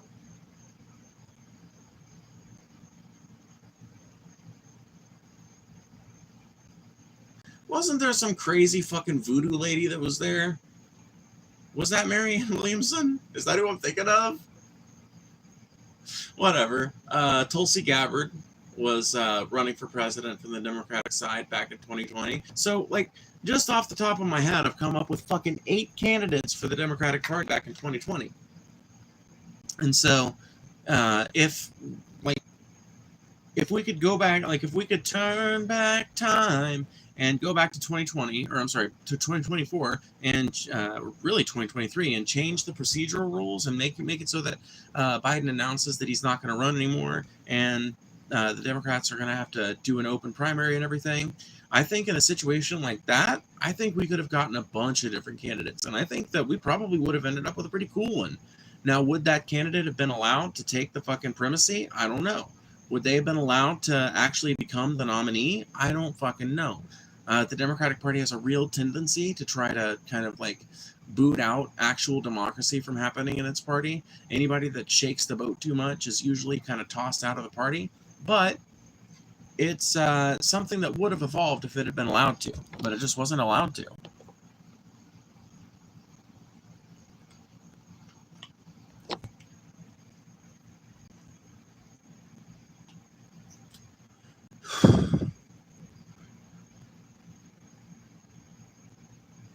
The Earth is rotating faster, apparently. Maybe it'll circle back to 2020. That'd be nice. I wouldn't count on it, but it'd be nice. But yeah, that person earlier was talking to me as if I'm a Kamala voter. Whatever. I'm not a Kamala voter. I voted Joe Biden in 2020, but I didn't vote for anybody in 2024 because I didn't give a shit. Because I saw what the fucking game was. And I voted Gary Johnson in 2016. So, like, where's your argument with me? I feel like a lot of people want to come at me with a lot of vitriol and a lot of hatred in their heart because they see this flag behind me and they hear the rhetoric I'm talking, and because I'm critical of the Democratic Party, or I'm sorry, because I'm critical of the Republican Party, they think that I should automatically be simping for the Democratic Party, even when I'm in the midst of criticizing the Dems. Even when I'm in the midst of criticizing the Dems, their assumptions about me color the way they talk, the way they converse with me in here, and that ends up coloring the way the interaction goes in general. By the way, you've gotten us all the way up to 46 likes. Thank you guys so much. If anybody else wants to like the stream, it really does help. We're also sitting at $4.99 in super chats, and feel free to send one if you want to make sure your chat gets read. It's a really great way to make sure that happens. I'm going to open up the idiot filter. I'm going to turn it off because we are now sitting at, way lower viewers, so it's not going to be a big deal.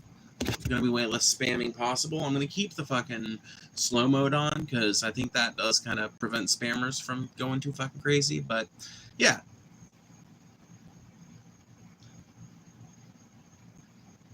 Have you fully transitioned into a woman? What do you consider fully? In my mind, I have. Like, everyone I know uses she, her pronouns for me. Everyone I know uses my name. Everyone I know doesn't question feminine clothing. So, in my mind, yes. But maybe you have a different definition. Like, did you chop it off? See, this is one of those weird questions that the fact that you can ask it is so, like, the fact that you can ask it means that it doesn't mean all that much. The fact that you can't tell just by looking at me what the answer to that question is means that it shouldn't be relevant. It shouldn't change anything about how I am or what I am or who I am. Because if you can be one thing with a penis, you can be another thing with a vagina, and genitals are not responsible for a person's personality. And I think people realize that any other time but when they're talking to a trans person. But for your information, no. I have not had sex reassignment surgery. Massively invasive question.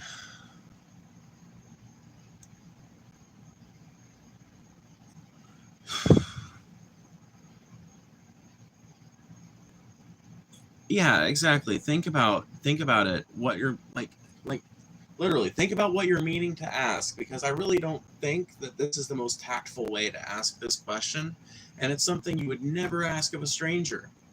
Like, unless you were like best friends with them or something, and you just genuinely didn't know.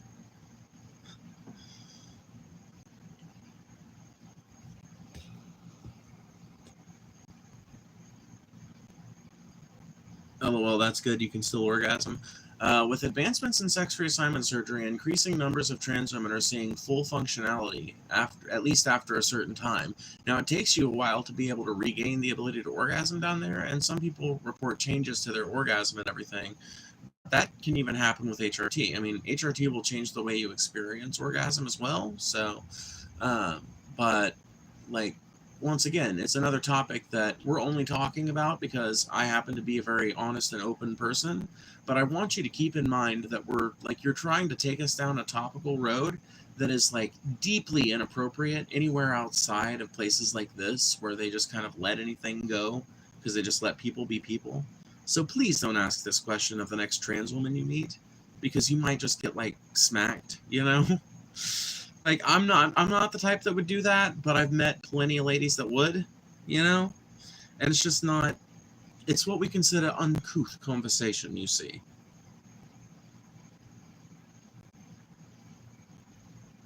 It's just like how you date. What do you mean?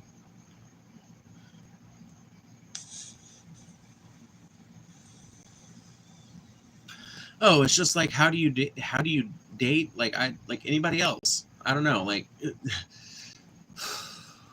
I'm like attracted to both men and women, but I tend to be more attracted to women. I've only dated women in my life. I've had plenty of sexual experiences with men, but I've never actually dated a man for any significant length of time. Um, so, like, if I'm like looking for a relationship or something, I'm usually going to be more swayed by a femme person of some variety. But as far as like how does it work, I don't know. Probably like any other person. Like basically picture me like a lesbian with a permanent strap on, you know? Semi-permanent, really, as we've demonstrated.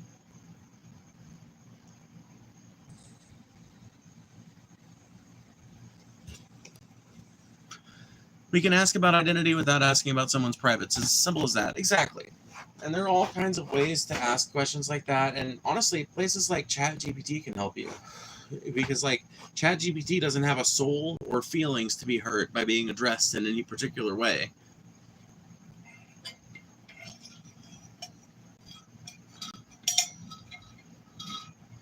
ChatGPT doesn't have any kind of identity to be offended on the basis of.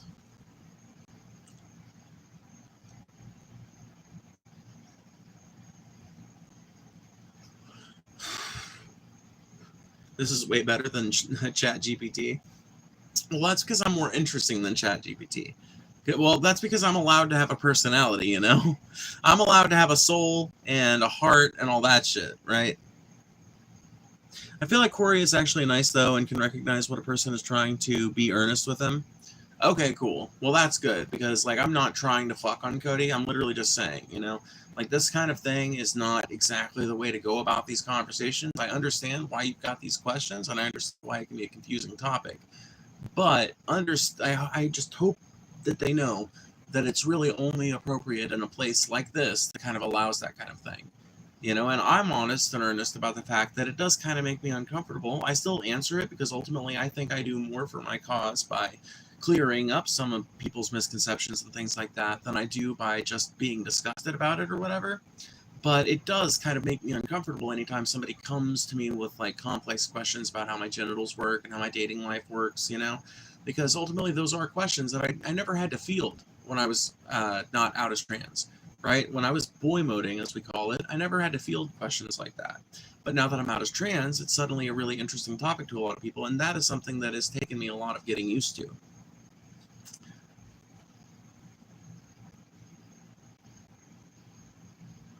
I'm just wondering, like, when you're dating and you say you're a woman and they expect you to have it different down there, lol. I mean, most people like are smart enough to realize that if you're dating a trans woman, there's a good chance that she's gonna have a dick. Like, I don't know. It's literally never come up, Cody. I've been out of trans for 5 years. I've had, let me count them.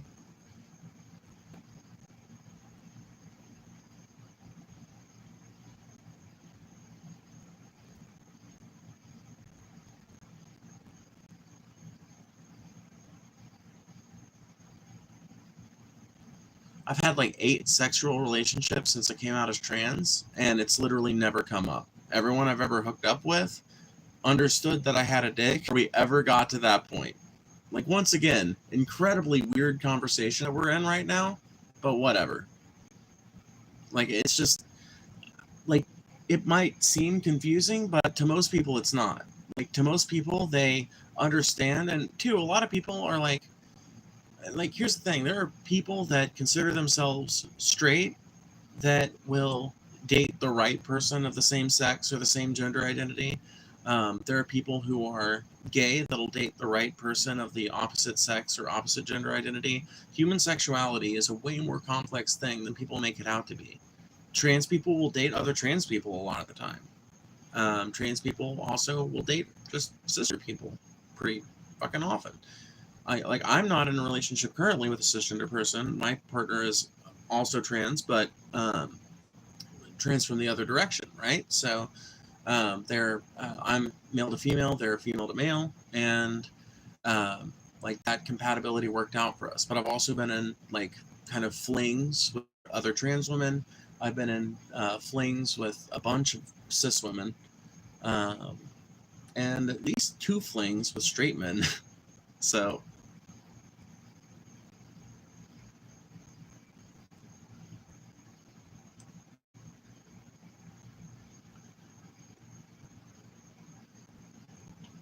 wait, this is being redeemed. Will Corey make me proud? I think Corey is what we like to call probably just kind of a hick. And I don't say that with any fucking hatred, by the way. I'm not saying that with a bit of fucking meanness or anything. I'm a hick, you know? I'm just a hick that like was like lucky and privileged enough to get access to a couple of college classes and shit. You know, like I'm just a hick with a mildly more expansive vocabulary than your average one. And I think what I'm seeing in Corey is a like genuine like kind of person and like a go along to get along kind of person that maybe has some like maybe ignorancies about queer people. But when I say that, I don't mean like bigotries. I literally mean ignorancies. Like they're like, I don't know how this works. I've always wondered. I've never been able to ask a trans person this, but I want to ask a trans person this, you know? And that, like, there are so many fucking straight people that are like that, and they don't mean to be transphobic when they're approaching the subject, but they also don't know how to approach it any other way without bullshitting, you know? Like, they don't know how to be as euphemistic as a lot of people on the left do. And frankly, that's something that we excel at, right? People on the left and people even on the center left excel at finding euphemistic language to talk about things that people don't necessarily know how to approach directly, right? We're great at that. But people outside of that kind of political sphere and that sort of academia don't really have that skill very often. And so the question comes off, I think, as more insensitive than it necessarily means to be, because people literally don't know any other way to word it.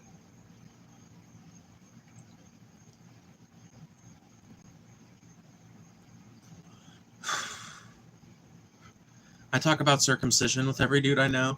Well, that's because circumcision is just a big topic among men right now, and I think it should be. I'm glad that men are talking about circumcision because it's fucked. I don't know how you feel about Corey, but I'm against circumcision, not like in general, but I think that like you can get anesthetized or whatever. What is it? You can get put to sleep basically to have your foreskin removed as an adult if you don't like it.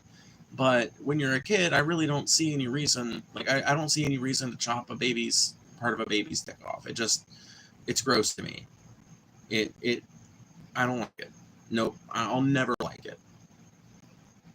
And it's a big issue, I think, for men right now because it I think exemplifies an area of bodily autonomy that men have been pretty much not given any.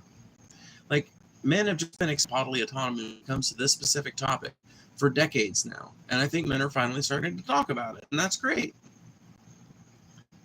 I think it's barbaric and shouldn't exist, but they don't care and hate talking about it. Oh, well, then you probably shouldn't talk about it with everyone you meet, honestly. Like, here's the thing, Corey, best piece of advice I can give you, and not that you asked for it, but something I learned that helped me make my points and helped make me a more interesting and fun person to be around is just figuring out the vibe, you know, letting other people more or less take the conversation or the interaction the direction it's going to go, unless you're the host or something like that. Or and even then, when it comes to just conversation, it's way better to bring up certain topics. There are certain topics that you really have to learn not to bring up unless the other person brings up. And I know people would say, well, if everyone follows that rule, then certain topics just never get talked about. And I'm like, obviously, there's people who are just going to bring it up out of nowhere. or times when it's going to come up in conversation, right? It's one thing to relate something. So let's just go through some examples, right? So an example of bringing it up at the wrong time is you're having a sports conversation with somebody, and there's a lull in the conversation, and you're like, well, guys, did you know that circumcision, blah, blah, blah, blah, blah, that weird time to insert it, people are probably going to be put off by it. It's like a toxic fucking topic. A lot of people have feelings one way or the other about it. It's just kind of a weird topic to bring up in that moment. But let's say you're having a conversation about bodily autonomy. Let's say you're having a conversation about how you feel about abortion or something like that. Well, then the fact that men have just been expected for so many years to have part of their dicks cut off when they're a baby comes up as relevant in that conversation because it's a conversation about bodily autonomy. Or if you're talking about genital mutilation, right? Or something like that. That's a good time to bring it up. That's a good time to make your points. And there are all kinds of points like that, Like, I don't go around to everybody I know constantly bringing up how bad capitalism is.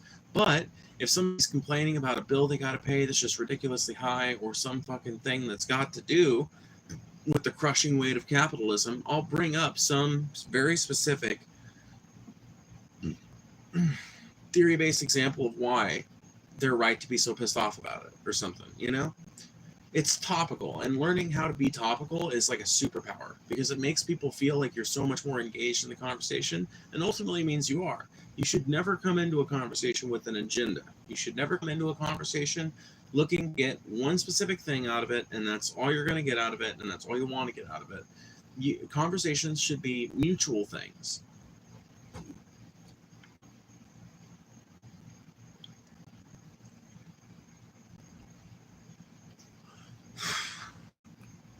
Capitalism would be good if normal people could get into it. Well, that's why it's not good, right? Well, that's one of the many reasons why. One of the many reasons why capitalism doesn't work is because normal people are completely excluded from all the systems by which they could improve themselves through it, right? So rich people are born basically with an inherent advantage in this area. It's not something we talk about or think about very often, but rich people are born with an explicit fucking advantage in this system we've got. Because if you are born rich, that means you are born to parents who are going to live in a better area, which means you're going to go to a better, more well-funded school. It means you're probably going to go to a private school when you get old enough, if not your whole life. It means you're going to get into a really good college, and as long as you apply yourself, you can basically get into whatever school you want to get. It means that you're automatically going to be born in an ever-increasing world of connections. It means that you're probably not ever going to have to pay for anything out of pocket until you get your own job, and at which point you will have been saving up every bit of money you could, if you're smart with your allowance or whatever, to make some little wealth of your own beforehand, and so if you're born rich, even if you don't ever get a lump sum payment from your parents to start a business or something like that, you get such a fucking ride through life that when you get to the point where you do start having to live on your own and pay for your own shit, well, you've got a bunch of fucking connections. You've got a bunch more knowledge about the inside of capitalism than most people do. You've got the best schooling. You've got the best extracurriculars. You've got the best resume. You get the best job that's available. And you go up from there, basically. It's really fucking hard to fail out of being rich, especially here in America. And that sort of thing makes it, right? And they have an incentive to keep it that way, because the more available it is to other regular everyday people, capitalism is a competitive system. So the more people that are in the pond, the more fish in the pond, the more fights in the pond, The more fish in the pond, the less fucking algae there is to go around.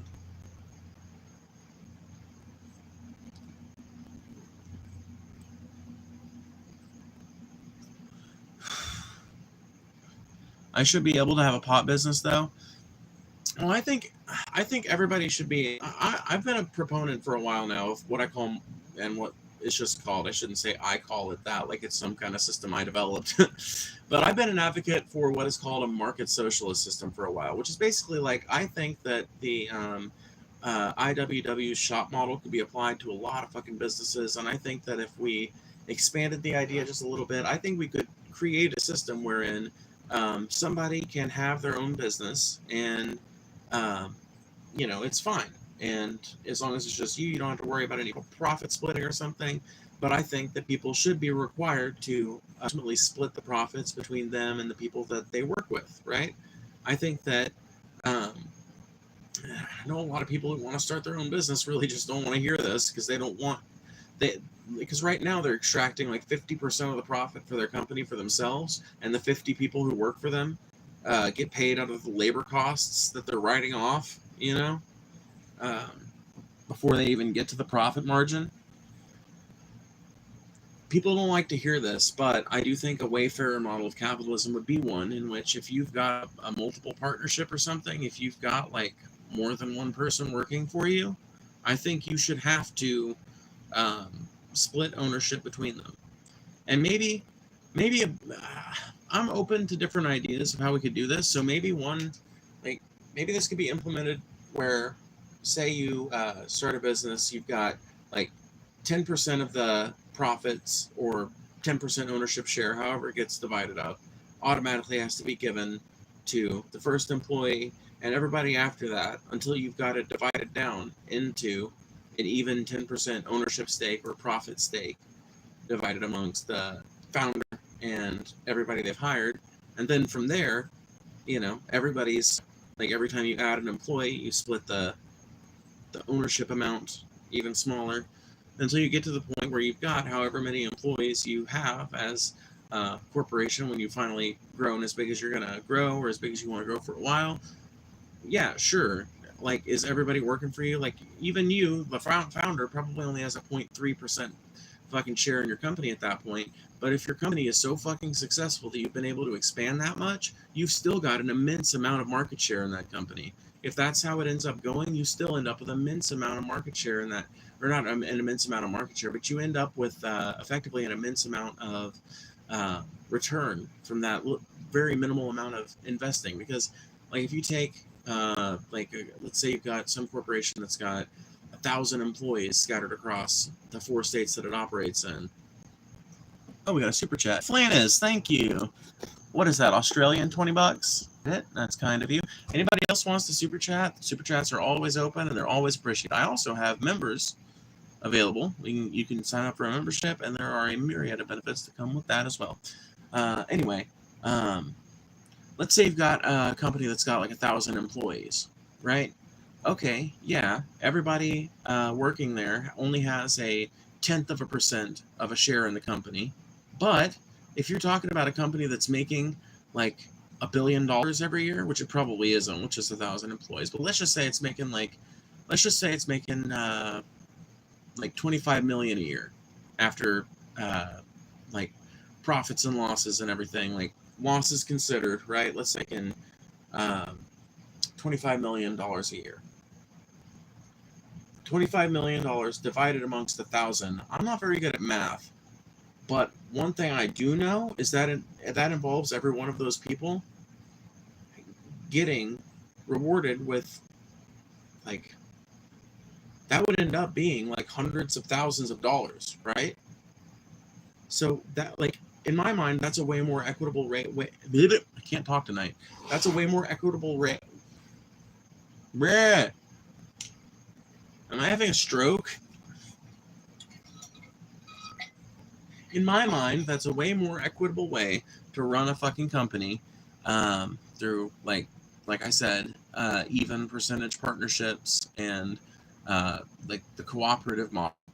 And I think that a perfect sort of social market, or I'm sorry, a perfect kind of market socialist system would feature something like that allows people to start a business and that requires them to give like a certain amount of shares, or I'm sorry, a certain amount of ownership in their company, or a certain amount of entitlement to the profits, like up until they get to a certain amount of employees, and then the percentage that they get when they hire someone else, or the percentage that they give them rather when they hire someone new, obviously drops down a little bit, and everybody else's ownership percentage drops down a little bit so that you can accommodate that extra person, and onward until you get whatever the end result of that ends up being, right?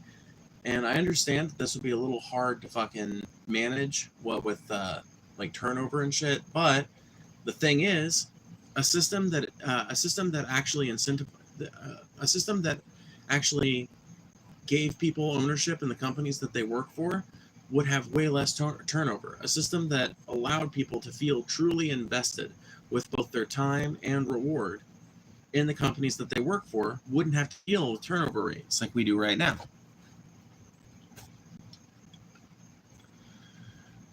There are all kinds of cultural conversations to be had around male circumcision. Oh, 100% sure. I fed all of India for a month when I was circumcised. What the fuck? What the fuck? India? Still impressive to feed 77% of India. Jesus Christ. Yeah, I mean, I'm still impressed too. And thank you, Uncle Flanus, for the super chat.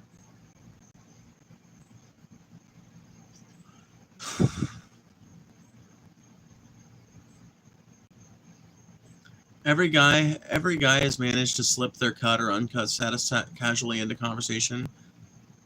Do you taste pennies or is it toast? I don't know, but look out for those strokes. Yeah, exactly. No, I don't know. I think sometimes I just get idiot mode sometimes. Sometimes I'm just a little bit of a moron. What can you say?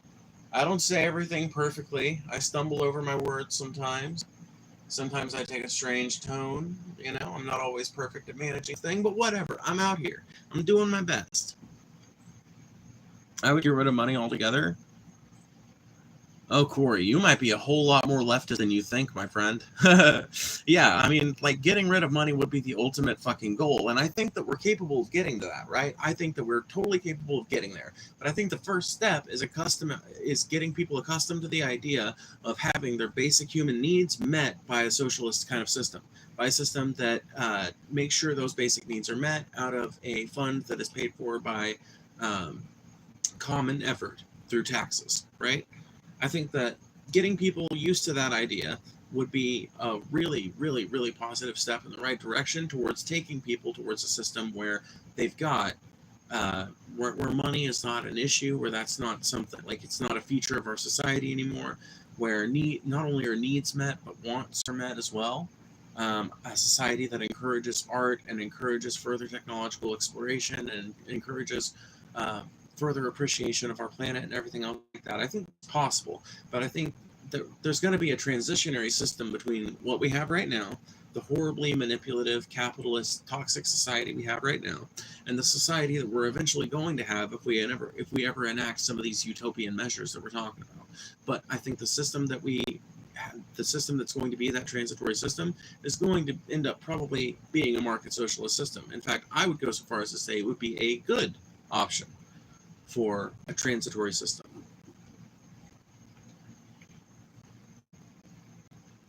And not that left. I'm not a believer in gun control. Well, the great thing about the left is that if you go far enough left, you get your guns back.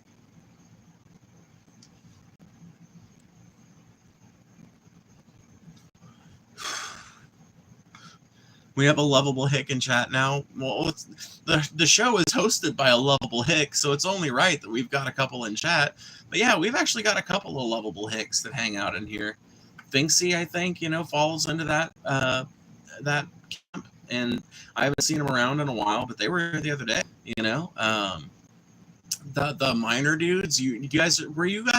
Riley, were you watching my channel back when there was like a couple of prospectors that would hang out in here?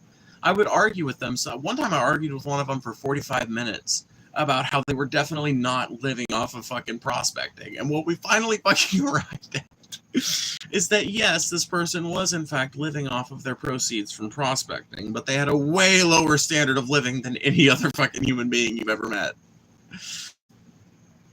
Stinky Pete was in chat? Yes. Not really? Yeah. Like there were two different dudes, both of them that lived on the western slopes of the Rocky Mountains that were like, that, like they were gold prospectors, literally, like old-timey fucking gold panning prospectors.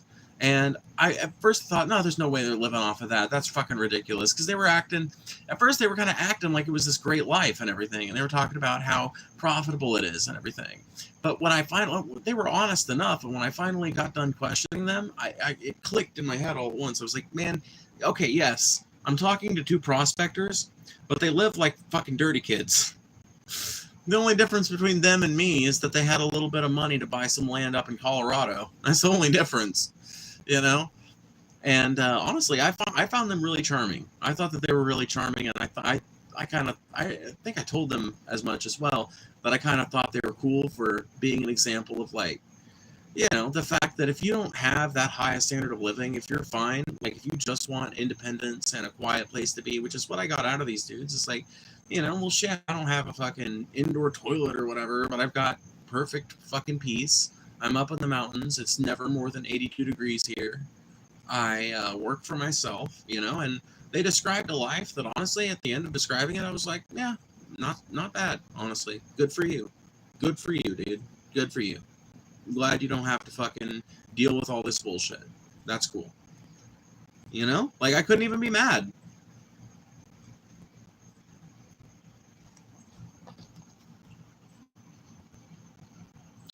Phoebe has an uncanny way of being on people's level.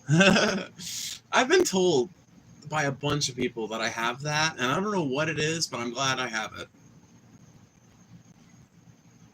I just want total freedom, drugs, abortions, guns, no speed limits for motorcycles, just the basic shit. Oh my god, Corey. You are a fucking leftist. You need to fucking learn about the revolutionary left. You need to learn about the, like, Black Panther Party and about, like Huey Long and Huey Newton, because I think that there are some leftists out there that you would really fucking like.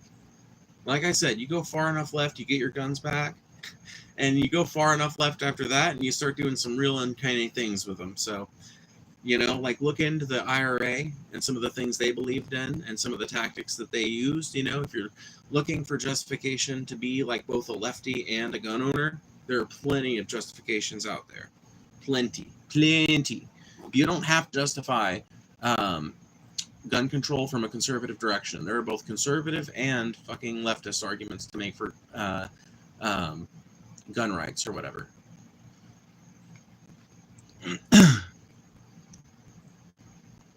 Just anti-government intervention, and I hate paying taxes. Well, let me ask you this, Corey.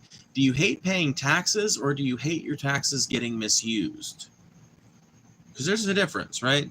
Because I don't hate paying taxes. I hate paying taxes that I know are going to get misused. I would be perfectly fine paying as much taxes as this country wants me to if they were going to keep up the roads and give us universal health care and, like, take care of people's basic needs. You know, that's what I think taxes should be used for.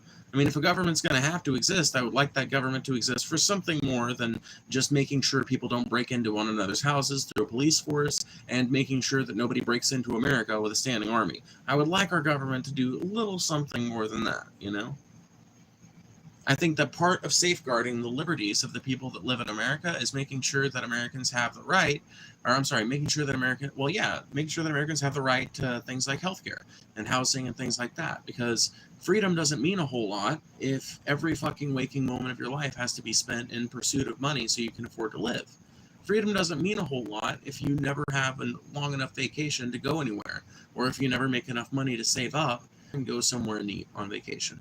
Freedom doesn't mean a whole lot if you don't even have money enough to engage in the things that you want to do and the fun things that you want to engage in because you're paying so much in your medical care. I know someone that's going through that right now.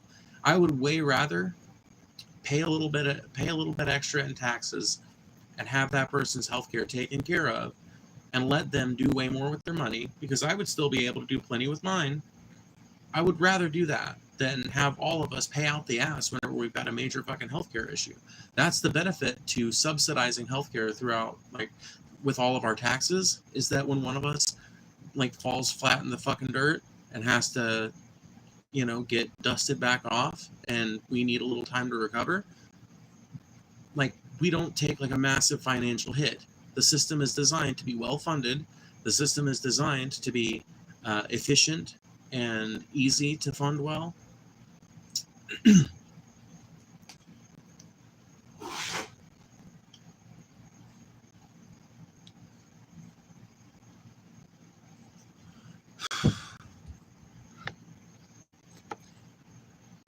If my taxes actually came back to me, then I wouldn't care. So I take it we agree then, Corey, right? you're saying that the main thing you have against taxes is the fact that they mostly go to enrich the corporations that rich people already own and control, right? You don't like enriching the rich further off the back of your labor more than you already do just laboring, right, Corey?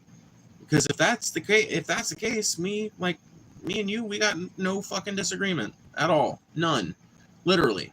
Because I don't want to tax me and you more.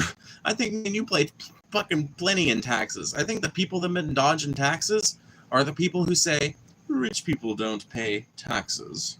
We pay accountants. I think those are the people that we need to start closing the fucking loopholes on and raising the tax rates on. And people are always like, oh, the rich people will leave America. Woo! No, they won't. America's the most beautiful country on the planet. They're not leaving it. They won't. Literally, it's stupid. America's one of the only fucking countries where you can actually go places in this country and do whatever drug you want. America's one of the only fucking places in the world where there are whole states legal.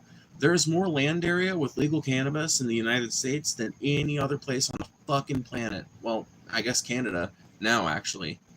For the longest time, America was, but Canada doesn't have our climate. It doesn't have our variety of climates. I mean, that's another thing. Like, here's the thing. You want me to get all patriotic and fucking jingoistic and shit? America the beautiful, her amber waves of grain, for purple mountains' majesty above the creeping plain.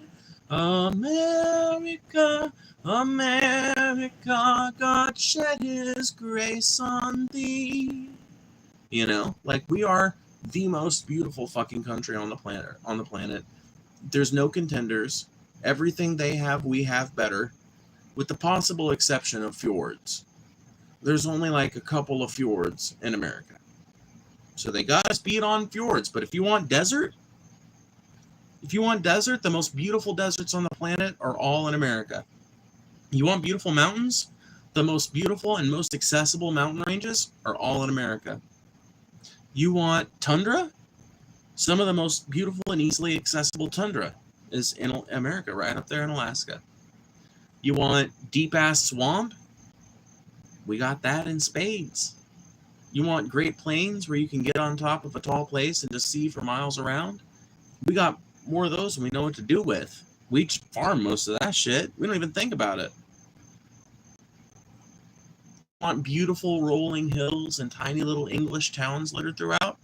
Well, it's called New England for a reason. Name a better country than America when you're just looking at it from like pure, like, if money's not an object, livability. When it comes to money not an object, livability, America's probably one of the most livable places on the planet. And I'm saying money not an object because obviously if you're talking about like a regular ass working class person has it way better off in the Netherlands or Germany or Great Britain or any of the Western European countries than they do here in America. But if you're talking about like an uber rich person, you have it way better in America than you do anywhere else. Your taxes are lower here than anywhere else. There's more different natural beauty here than anywhere else. There's more shit that caters to rich people here than anywhere else. More gourmet restaurants here than anywhere else.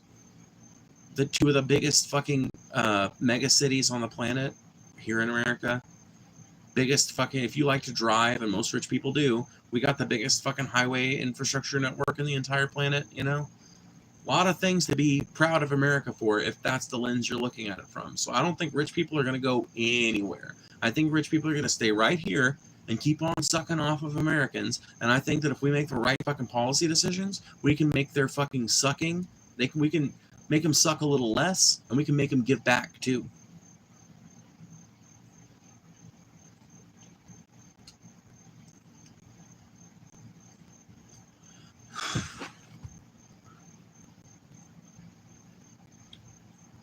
Terrifying at night near the canyons and cliffs, though. Oh, dude, that's not just Utah. I'll tell you, there is something really kind of scary and kind of disarming about a lot of the Southwest at night.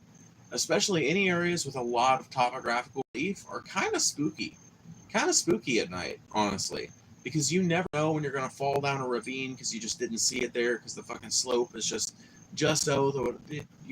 quite calculate the angle, and you end up rolling into the bottom of a ravine. You can climb back out because you walk down far enough and the odor oil kind of splays out, but dude, people have died in odor oils though, because they don't know that you can walk out of an odor oil. At a certain point, it will like diverge off into an alluvial fan or something like that. Like at some point, every odor oil meets land level and empties out into nothing, you know? So, or empties out into a wider river that usually has way less steep banks. So I don't know how the fuck people end up getting like literally trapped in odor oil, other than people who get caught up in flash floods and shit like that. I understand that, but if you're like one of these dumbasses that just gets like stuck in one and you die because you just like didn't walk down the fucking odor oil long enough, that's kind of dumb, man. Kind of dumb. It's kind of dumb, dog.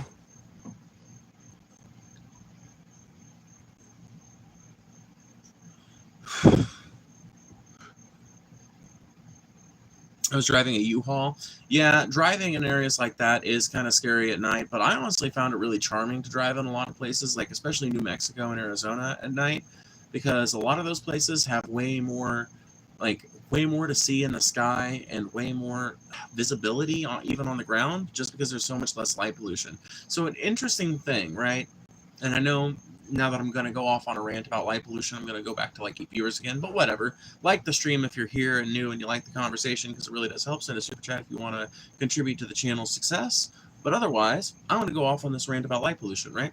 So people think of streetlights as being something that helps you see around, and it does. It raises the ambient light level in a city to a level that allows people's eyes to see basically more or less what's going on.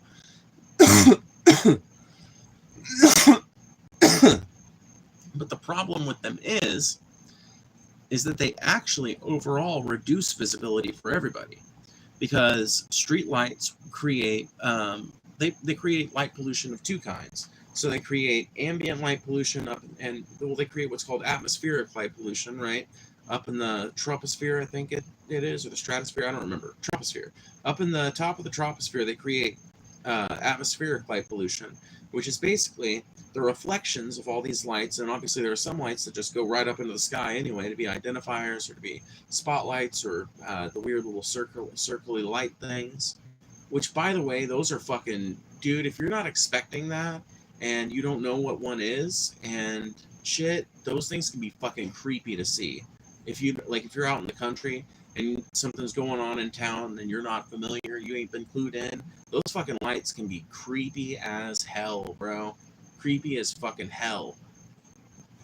I've only seen them being used one time in my life, so it almost makes me wonder if they're even used all that often anymore. Maybe there's some like regulations against them now. But you used to see these lights that would just like go up in the sky, basically advertising lights, and some of them had like some of them, they'd be like mounted in fours, and they could like send four lights that were basically like circling around, you know? It's weird, dude. It's weird to fucking explain. I feel like a person trying to describe an alien right now. But anyway, atmospheric light pollution is when you've got a bunch of lights in a city, and the reflection of those lights bouncing off of different objects in the city, bouncing back up off into the atmosphere, plus just like light particles in general that get through from things that are not directed down towards the ground. All of these things reflect back into the atmosphere, and they bounce off of particles in the air and clouds and things like that, and illuminate those things when normally they're pretty much see-through. But as anyone who's ever turned on a flashlight, if you've ever been in kind of a dusty house or something and it's really dark and you've ever turned on a flashlight, you might have noticed this, right? That when you turn on the flashlight, it's useful still, but you see a bunch of dust that you didn't see before because it wasn't illuminated. There was nothing specifically to catch it, and so your brain effectively edited it out of the image. But now that it's illuminated, it's shining super brightly, and you can see every single particle. And that's the same thing that happens with light pollution. But when you get into the Southwest, you get into areas that have very little light pollution, and it's just really fucking beautiful to see the amount of stars out there. Oh, I remember what I was going to say. So, The weird thing about light pollution, right, is that this atmospheric light pollution kind of creeps out, and it actually makes things way darker in areas that don't have street lights, and ambient light pollution does the same thing. So just the fact that those street lights are on, and the fact that every building has its own little lights and garage lights and all this other bullshit, means that in any area that isn't lit by a street light in a city, you are almost guaranteed to have almost no visibility. Very, very little invisibility or visibility.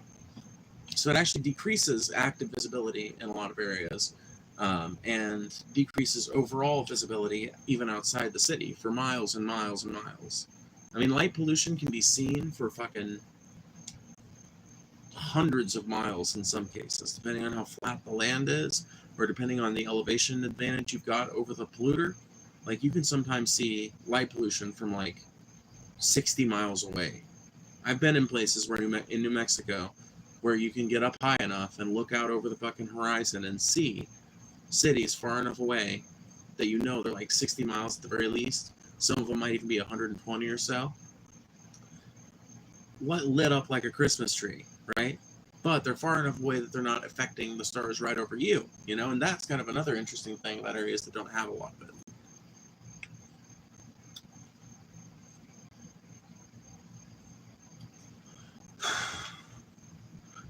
In mid-century LA, there was a huge power outage at night, and residents called 911 reporting strange, massive light clouds in the sky. They were seeing the Milky Way for the first time. Oh, dude, yeah. That's the fucking wild thing about actually getting out to an area with no light pollution, is that if you get to an area where there is sufficiently few people, and especially important, sufficiently few corporations and cities, you can see, you're not seeing the entire Milky Way because, like, you know, we're not at that vantage point, but you can see off into the fucking universe and see all kinds of fucking like nebulae out there and shit like that, and see clusters of stars, and just literally it's like a light show. But if you've got a bunch of light pollution, then it effectively creates at all times this sort of like impression of at least a small cloud layer being over the city. There are some cities when the best time to see stars is actually not in the middle of the night. It's in this weird, there's this like 30-minute time in a lot of cities during dawn, right? When street lights start flashing off and the sun's still rising. There's this brief, like 15 to 20 minute long window where you might be able to see some stars in a truly light polluted city. In that little region of time between when they turn the light, between when they turn the street lights off and and the sun fully rises. I've lived in flat farmland near a military base. Weird shit. Oh, 100%. If you live near a military base in flat land, you probably saw and heard all kinds of weird shit. A lot of military bases have runways and shit, even if they're not actually Air Force bases. So you might have seen some weird planes.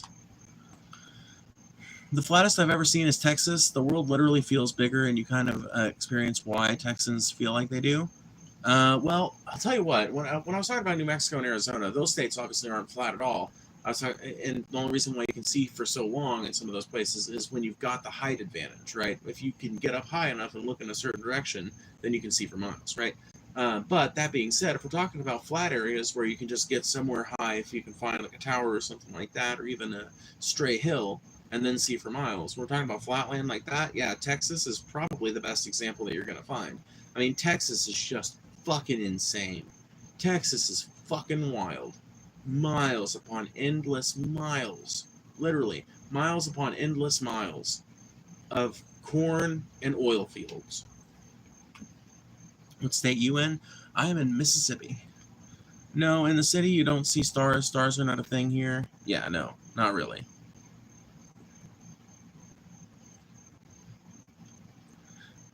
And yeah, I mean, I get what you mean when you say you kind of experience why Texans feel like they do. And they feel like they do because Texas feels like such a massive state. And it is. It's one of the biggest states in the union, but it's not actually the biggest. You know, I don't even think it's in the top 5. It might be in the... No, I don't think it's in the top 5, though. I know New Mexico is number 4, I'm pretty sure. Alaska's number 1. And I'm pretty sure it's, or maybe Texas is in the top 5. I don't remember. I was saying, I know Alaska's number 1, and then I know California, New Mexico, Arizona, and I think Nevada are all on the list there as well. The psychological experience of driving on a Texas interstate is real. You literally feel wild and free. Only planets and the moon are visible in my area. Yeah, that's a lot of people's experience, honestly, of stars. They live somewhere that's way too urban to experience like the full breadth of the night sky. And I think that's really fucking sad, because I think the night sky is one of the most beautiful things about our planet. I think it's one of the most privileged things about being human.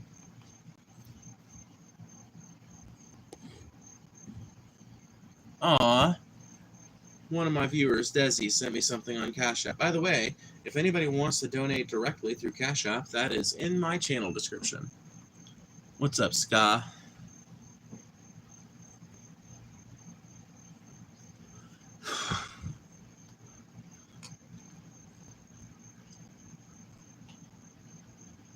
But yeah, Texas definitely can make you feel wild and free.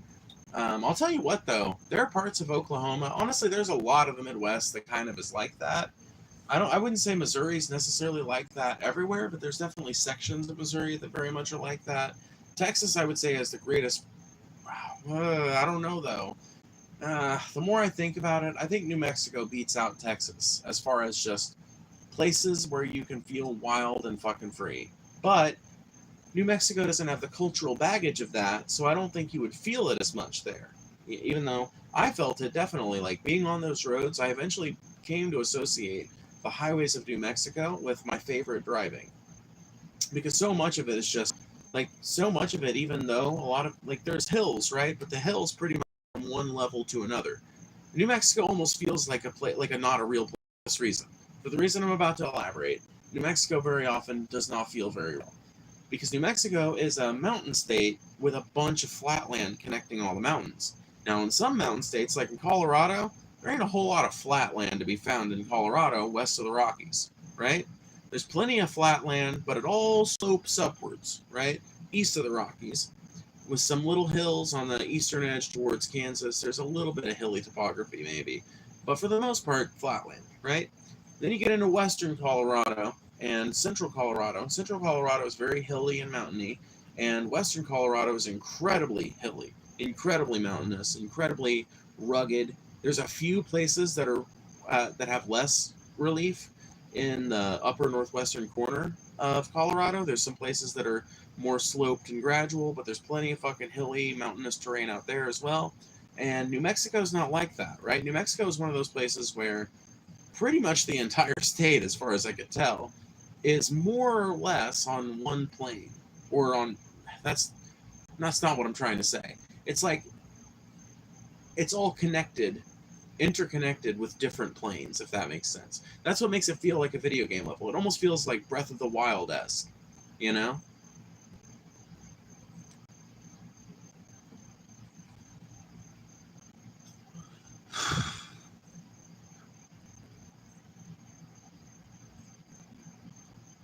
Oh my god. Can somebody get rid of this fucking...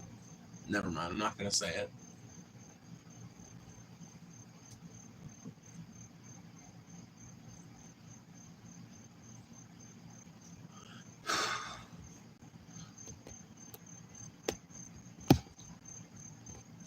Hell yeah. I think it's cool that one of my audience / friendies kind of did me a Cash App donation. That's so kind of them.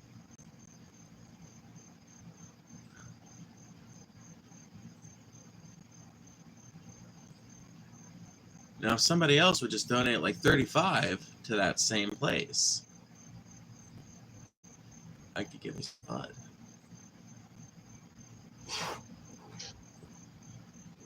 I don't really remember being in New Mexico, but I was in New Mexico for like 10 hours. Oh man, that's sad. Were you in New Mexico at night? Because if you were in New Mexico at night, that's fucking tragic, bro. New Mexico is not as beautiful at night until you're familiar enough with New Mexico in the daytime. I'm just going to say it. I found my heart in New Mexico, and if my life goes the way I want it to, eventually I will retire there. Eventually I will move to New Mexico. If everything in my life goes according to how I want it to go, then eventually my life will end me up there. Because I'm so in love with that state and that area and everything. Dude, people keep talking about how we should find Jesus and he sucked. I'm pretty sure it was at night, actually. Yeah, if it was at night, you got fucked. You got fucked because honestly, New Mexico is incredibly beautiful, but you don't really get to experience it that much at night.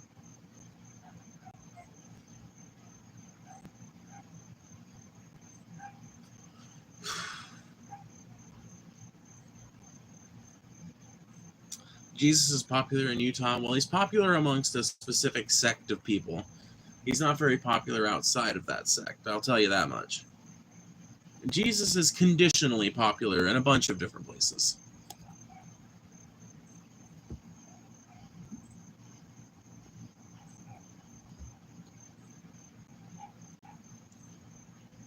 By the way, can you guys believe that already in July I've almost made $400? I know I probably shouldn't brag about that kind of thing or whatever, and I guess I'm not so much bragging as I am just like thanking you guys for the fact that you guys have shown out in a huge way for this channel, and I really appreciate it. Because I don't think of myself as the most intelligent person out there, the most charming person ever, but apparently lots of people find me charming enough to pay me to talk to me, or to pay me just because they like to hear me talk, and that's pretty fucking dope. That sect must own all the highways then, because the billboards were insane. Oh, well, yeah. Yeah, that sect does kind of...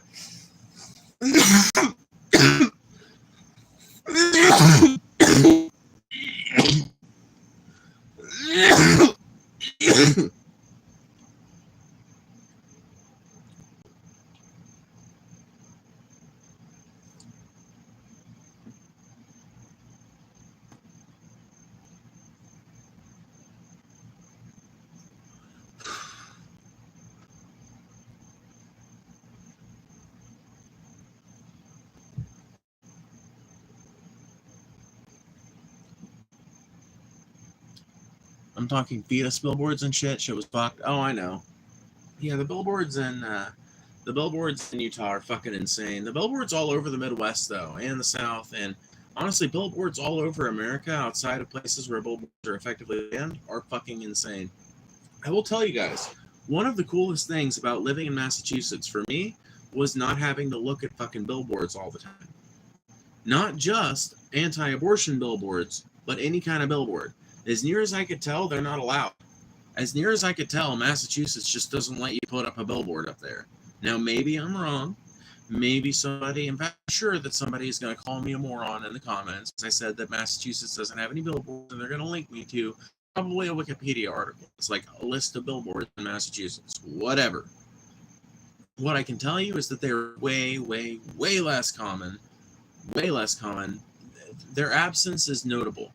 They are notable in their absence in Massachusetts rather than being notable by their abundance, which is that's the truth for the rest of the country. Boston isn't like that. I had major culture shock outside of the Northeast. Yeah, no, not only Boston is not like that, but fucking as far as I could tell, Western Mass isn't like that. New Hampshire isn't like that. Vermont's not like that. New York, I don't think, is like that. I don't remember seeing a bunch of fucking billboards in New York. I remember seeing a bunch of billboards in Pennsylvania. I remember plenty of billboards in Illinois and Indiana and Ohio, but I don't remember seeing any in upstate. I don't remember seeing any in Massachusetts. I don't remember seeing any in Vermont or New Hampshire. I'm not saying they don't exist. I'm just saying I didn't see any of them up there.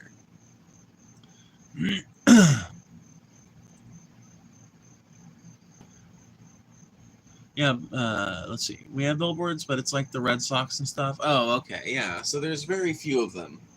There's not many of them, and it's like relevant advertising.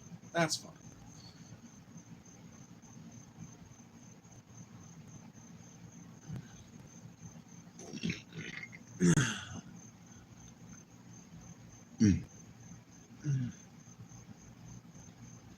billboard lobby has deep pockets in Utah? Probably. I mean, I don't know if there's actually a billboard lobby so much as there is just like advertising firms, right? And advertising firms have been buying up a lot of America's like outer roads and a lot of the signage space and shit along interstates for fucking years and years and years. Because one of the reasons why one of the ways that the interstate system was originally justified back in the 50s, one of the justifications used for it was, well, a lot of these places can pay for themselves because the state will sell back some of that land that was taken through eminent domain to build the highway and will sell it to advertisers who will pay richly for their advertisements to be placed so close to America's major arteries. These companies will help to fund the project directly through their contributions to advertising leases. You know?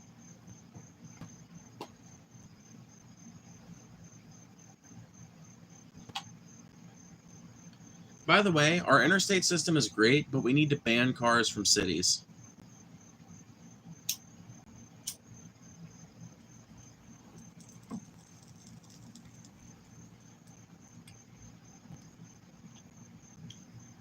Or like a billboard for unionizing rideshare drivers, right? So advertisements I would consider perfectly okay. Oh, advertisements that it's not deleterious to people's mental health to see every day.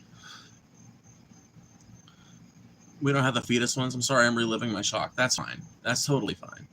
Hang on, LOL. Why ban cars in cities? Ah, Corey, I knew I'd find a fucking opponent in you. Ah, I love this. Okay, so here's my logic, right?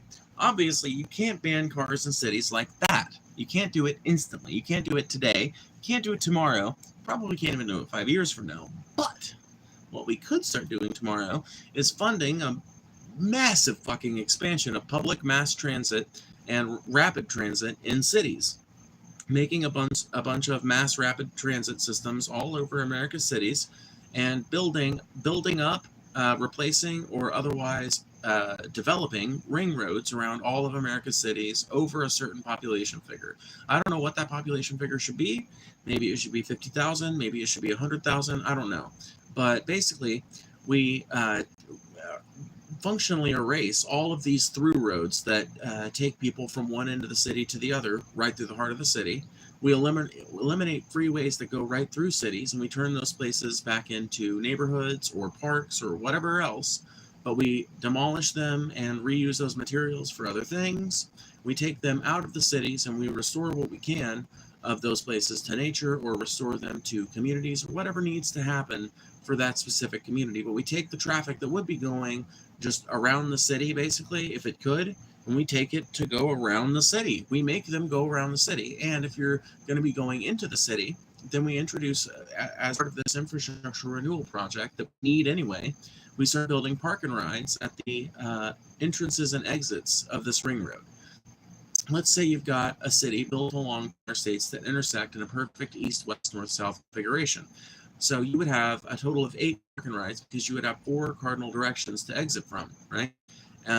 Obviously, you would have northbound and southbound lanes in the 2 that are vertical, and you would have eastbound and westbound lanes on the 2 that are going east and west. And those would need their own park and rides, so that people that are going into the city, that are just commuting to the city for work or whatever, and they can instantly and easily get off into some kind of road that's meant to slow them down appropriately, that loops them around the fucking park and ride.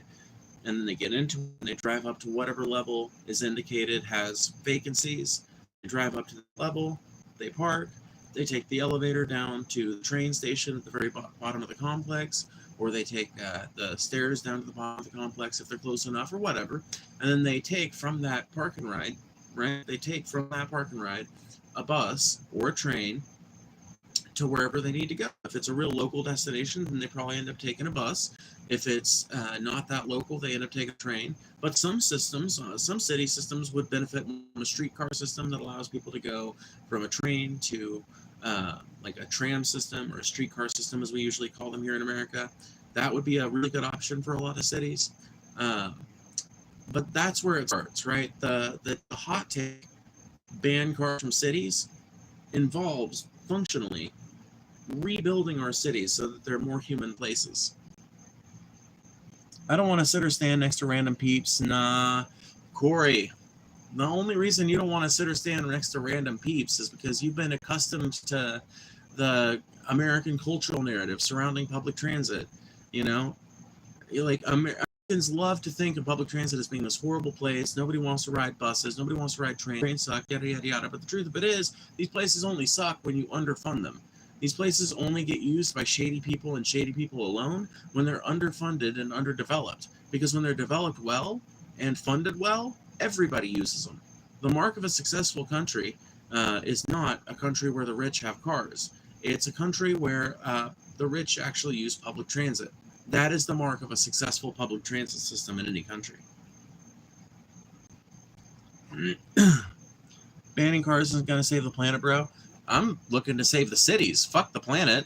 I'm looking to save the city. I'm looking to save people's cities from, well, I mean, not fuck the planet. I do care about the planet, but ultimately, the main fucking benefit I see from this system is less about reducing pollution, although it would do that, and more about getting people to interact with cities the way cities were meant to be interacted with, and to free up people to enjoy their lives more.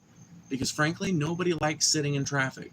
People think they like cars, right? People think they like cars. I think really people like cars when they're on the open road, which is why I'm advocating for a system that would place more people on the open road and more commuters on fucking public transit.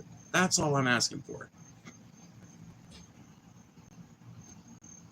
I agree with that take, Phoebe. I actually think cities should be much more smaller than they are. I think cities should be smaller too, but my main problem is even a big city can be walkable. There are plenty of neighborhoods in LA that are walkable, but they're not connected to other areas in LA. They're not connected to other walkable areas in LA usually with public transit, or when they are, it's like underserved public transit. And in New York City, the situation's a little better, right? You've got a widespread subway system that is able to take people from one area to another area. But New York City also has plenty of stroads and badly built infrastructure and preferences to cars and things like that. So there's still improvement to be done. But overall, I think less cars need to be used in cities because cities are supposed to be places where people do things. And people can do things way more safely, way more comfortably, and way happier if they're not constantly dealing with the weird sense of ego that comes with people who drive a car every day. And I know that because I do. I know that because I drive a car every day, you know? Public transport is basically just for homeless here. Well, that's the problem, right? In America, people look at public transit as just being a thing for the poorest of the poor. It's for homeless people, it's for old people, it's for sick people, it's for people that are too drunk or fucked up to get a driver's license, it's for like sex offenders and criminals and things like that. That's the reputation public transit has in America. But the reason for that is because we have made having a car so much more attractive than having public transit. We've done that through underfunding public transit and underdeveloping it, allowing it to remain badly developed, allowing public transit in this country to get worse and worse and worse and worse and worse and worse and worse. If we actually invested some into making it easier and better to ride a bus or take a train, people would ride a bus or take a train. A lot of people think they're really way more attached to driving than they actually are. Now, maybe you are. If you live out in the country, then maybe you are, like me, kind of attached to the idea of driving. But if you're living in a city right now, then you're probably shaking, or even a suburb, you're probably shaking your head along, having to agree with some of the points I'm making as I talk about how cities are not made to be incredibly walkable places. Cities are not made to be places where people can get around without a car. And that makes these places harder to exist in, and it makes them less appealing. The aesthetics of car dependency are horrible. I'm just going to say it. The aesthetics of car dependency are just shit for the human eye. When you're talking about, and when I talk about the aesthetics of car dependency, I'm talking about massive fucking parking garages all over the city, not just on the ring roads, but all over the city. I'm talking about massive parking lots all over the city, extending like 30, 40, 50 feet back from every roadway in any sort of well-trafficked area. I'm talking about the design of buildings that are meant to appeal to drivers, not to people. All of these sort of design cues that happen because we're trying to make things suitable for cars and nothing else, ultimately make uglier places that are less functional for anybody else but a car. You know, like you make a place that's, if you're talking about a place that just has to be walkable and bike accessible, you can build all kinds of crazy fucking landscaping into that design. Hell, you can even have a fucking gravel fucking parking lot or whatever for the bikes and everything, and it doesn't really matter all that much because nobody's fucking spinning up heavy ass tires on it, flinging all the gravel everywhere. You can have like a grassy front to your business. If everybody's just coming and leaving on foot and by bike, you can have a dirt path or concrete path everywhere where people and bikes usually go, and grass everywhere else. I will say the bus sucks sometimes, but it's usually, like Phoebe said, underserved lines. Exactly. An autistic person, that would not work for me, bro. I'm autistic too, and I have had to learn how to cope with public transit before. Fucking trapped next to all these people. I'm way more comfortable sitting in my car. I'm just in my whip. I need a car to carry my groceries and all things. Public transit would never work for me. Corey, ye of little faith. I think the main reason you're uncomfortable with the idea is because you've seen nothing but shitty fucking American public transit. But I beg you to go look at, not right now, obviously, I know you're watching me, right? But next time you've got some free time, go look up some videos. There's a creator called Not Just Bikes that you can check out. And they cover public transit in a bunch of other countries. And if you look at public transit in other countries, it doesn't look like our buses do. Our buses are universally crowded, underfunded, dirty things. Buses in other countries, a lot of them are clean. And like, you would almost think, like, how do they afford to keep this bus line open? Because there's so few people sitting in there, and you so rarely have to share a seat. You know, you're thinking about buses, and you're thinking about the system, and you're thinking that every single fucking human being not being able to use a car is going to lead to the buses being overflowing more than they even already are, because you're not thinking about what a reality of a massively expanded bus system would look like. But a massively expanded public transit system in cities that included buses, streetcars, and trains wouldn't have overcrowding. It would just effectively and efficiently move people from one place to another. And most of those people wouldn't have to sit with somebody else if they didn't want to. Like, it's even in some of the most populated places on the planet. You see why that was so hard to say now? There are public transit systems that are well used but not overcrowded, right? As far as hauling groceries and stuff like that, I mean, you can, like, I don't see why you couldn't make grocery trips in a subway. I mean, millions of people do every day in cities all over the planet, you know. Would you have to make more frequent grocery trips? Maybe? Sure, because, yeah, I mean, if you're accustomed to doing one grocery trip every month or two, and you're accustomed to loading up your SUV with like a trunk full of groceries, then yeah, you can't do that on public transit. There's no effective way to do that. But in a city that's got way better bike infrastructure, way better bus and public transit infrastructure and things like that, it's not only easier for you to get to a place to get groceries if you need to, but it's easier to make delivery services that take advantage of other people's free time and their willingness to make a little extra scratch picking up somebody's groceries for them, especially because that job doesn't require a car in a place with massive public transit, right? And I'm not saying that cars should be banned outright. I'm saying that cars should be excluded from cities. And what that means is that if you live in the city and you buy a car, I think that you should have, and this once again going to be controversial, but I think that if you live in a city and you want to have a car, you should have to either pay a monthly or a yearly fee to an outer ring parking garage set up specifically for people who live in the city who want to have access to a personal vehicle. Because it takes up so much fucking space in cities to make up for people's cars, for people's willingness, or rather people's unwillingness to accept any kind of transit system that decenters their personal desire to drive.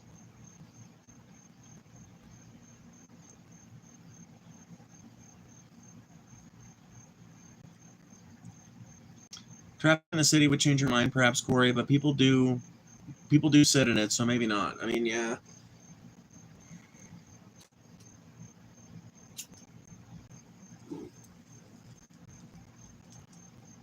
I'd still rather sit in traffic. While I like being in my bubble, I feel safe.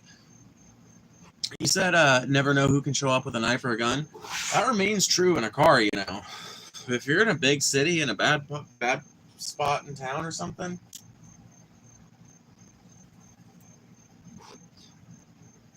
or if you're in like a really like showy car or something like that, you can get carjacked right out in the fucking, like, just sitting in traffic or something. You know, maybe not sitting in traffic, but you can get carjacked just sitting at the stoplight too long. And it doesn't happen all the time, but it's a danger that's there. And people are way more likely to die in a car crash than they are to die from being mugged on the subway. People are way more likely to be killed in a car crash than they are to be mugged on a subway, period.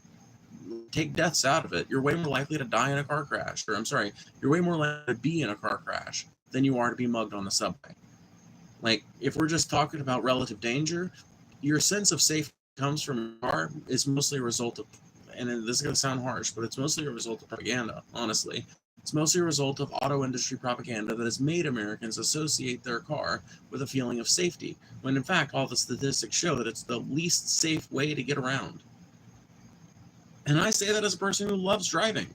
And I don't want cars banned. I just want cars banned from cities. Excluded to ring roads and the open road and towns under a certain population. I'm totally fine with small towns continuing to have cars for as long as they want to. But I think a lot of smaller towns would choose to take up initiatives that would do the same sorts of things if they saw the success of these systems in bigger cities. My doors are locked. It doesn't matter if somebody is desperate enough. If somebody comes out from robbing some kind of restaurant or convenience store, they just need a quick car. They see you're sitting at a red light and you're on your phone, you're not really paying attention. They run over there. Your door is probably not actually locked, honestly, unless you might have one of those doors that automatically locks these days. But even if you do, a sufficiently desperate person like that person I just described might just punch your fucking window in with the butt of their gun, unlock the door, wave the gun at you, and then let themselves in. You know what I mean? Like, shatter the window with the butt of the gun, they pull up the little locking tab, open the door while they're waving the gun at you. You're fucking scrambling to get out of the car because you don't want to die, and because your car just became a whole lot less safe. They hop in your car, stash the gun somewhere real quick, and then take off. There you go. You've been, like, that sort of thing happens. It's not every day, but that type of shit does occasionally happen. I'm hitting that red light. Well, in this example, we're assuming that you don't see, right? We're assuming that you don't see them coming up. We're assuming that what happens to you is you just hear as the glass fucking shatters, and then, like, before you can even get your wits about you, you're seeing a gun and having it waved at you. And at that point, maybe you hit the gas. Some people do. You know, some of these fail because people just hit the gas and fucking drive off. It does happen. So maybe you would. But a lot of people just fucking, like, literally, like, let go of the brake and everything and just fucking haul ass out of the car, which, you know, still makes the theft a little harder because that person then has to get into the driver's seat and then get kind of situated before they take off, or they just end up in a wreck. But there's no guarantee there. You don't know how you're going to respond to a situation until you respond to it. But ultimately, the point remains the same. You are safer on public transit than you are in a car. Whether it's because of the interactions of other people or the interactions of that car with its environment, you are way safer on public transit than you are riding around in a car. It's just statistically fact.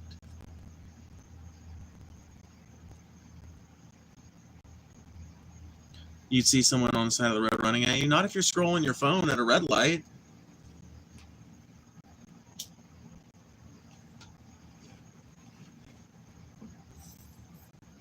Like, yeah, a perfectly alert person might see somebody running at them, but somebody that's, like, engaging in the kind of behavior I see most people doing at red lights these days, they ain't gonna notice that shit. That's why that shit works sometimes. Catch people off guard. Let me see here. When I was a kid, some guy tried to run my mom off the road. Me and my brother were in the car.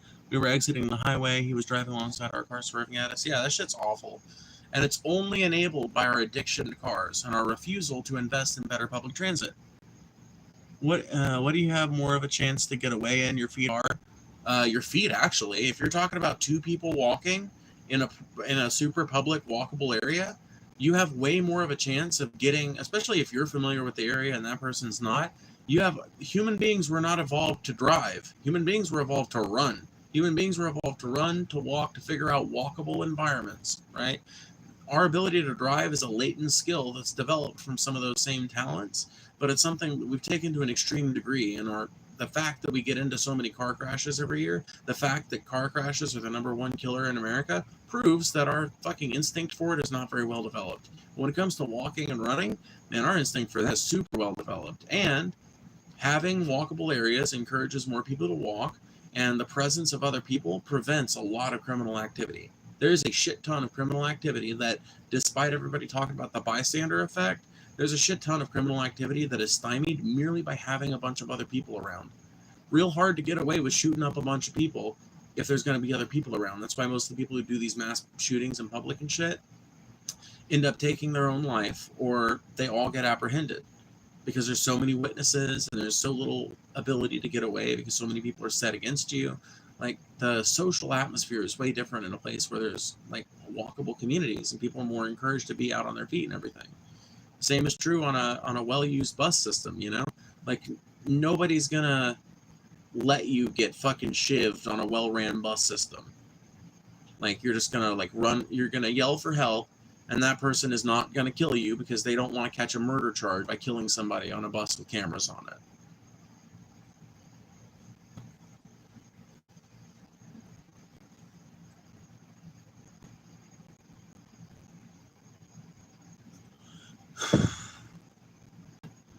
If a dude is running at me, I have a better chance of getting away at my car. What the fuck are you talking about? I mean, that entirely depends. That entirely depends. What if you're boxed in? What if you're boxed in? So there's like one car, there's only one car in front of you or something like that, right? And there's a little space behind you, but I don't know. My point is this. If all other things being equal, you are safer in a fucking bus or on a train or anything like that than you are in a car, just on crashes alone.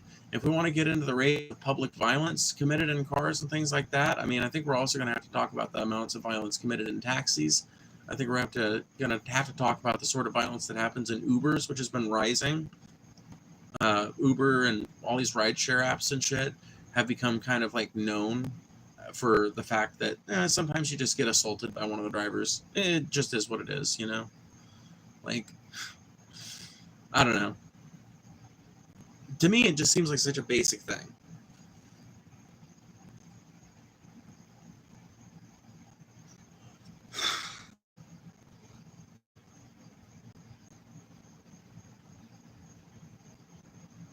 But I would also argue that if you're talking about somebody running at you, you've actually got more places to go if you're walking or running than you do if you're in your car.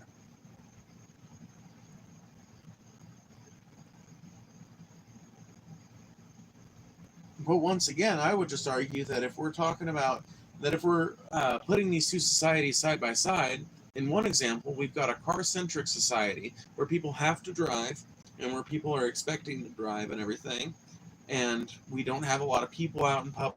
We don't have any sort of wide public accountability. The car-centric nature of everything has made people a little extra entitled and a little extra selfish. And if you assume that that's the case, right, then it's easy to see that you might have a little bit of an advantage if you're in a car and somebody's running at you. But let's say you're walking around and somebody tries to mug you. I mean, if you're in a walkable neighborhood and somebody tries to mug you, like, that just doesn't usually happen because there's like very little fucking point in committing violence in a place with a lot of fucking cameras and a lot of fucking people and eyewitnesses and shit like that, and a lot of people who might decide to like tackle some dude running away in a ski mask, you know?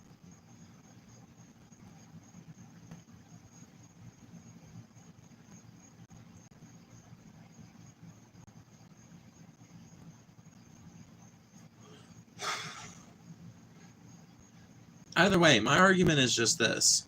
I don't think anyone's individual comfort trumps people's overall right to have more human places. I don't think the fact that some people don't feel safe unless they're in a like personal tank, I don't think that that means that we have to build the entire country around that principle, you know? I would argue that in the system, people that are in your position that just can't stand the idea of public transit, okay, we'll just stay in a small town. Just stay in a small town, and then if you really want to interact with the big cities, yeah, you're going to have to deal with the public transit. I'm sorry. You just, like, it, like, I don't know. I don't see any other way to fix it, right? Because in my opinion, this urban sprawl that we've all gotten so used to, a lot of it's fucking empowered by this shit. A lot of it's empowered by car-centric infrastructure and architecture, and empowered by a car-reliant culture. If we weren't so car-reliant, we would be trying to use our land better. But we are. So we just figure out, build something in any old place. People will drive to it. We don't think about the places where we build shit very much, because we just figure, oh, anybody will drive to a place that's sufficiently necessary to their everyday life. So whatever, we can build this factory out in the sticks. It doesn't matter if it's hard for people to get to. Fuck it. Land's cheap. Whereas a society that did care about those things would take advantage of a system that allows people to move so much more efficiently.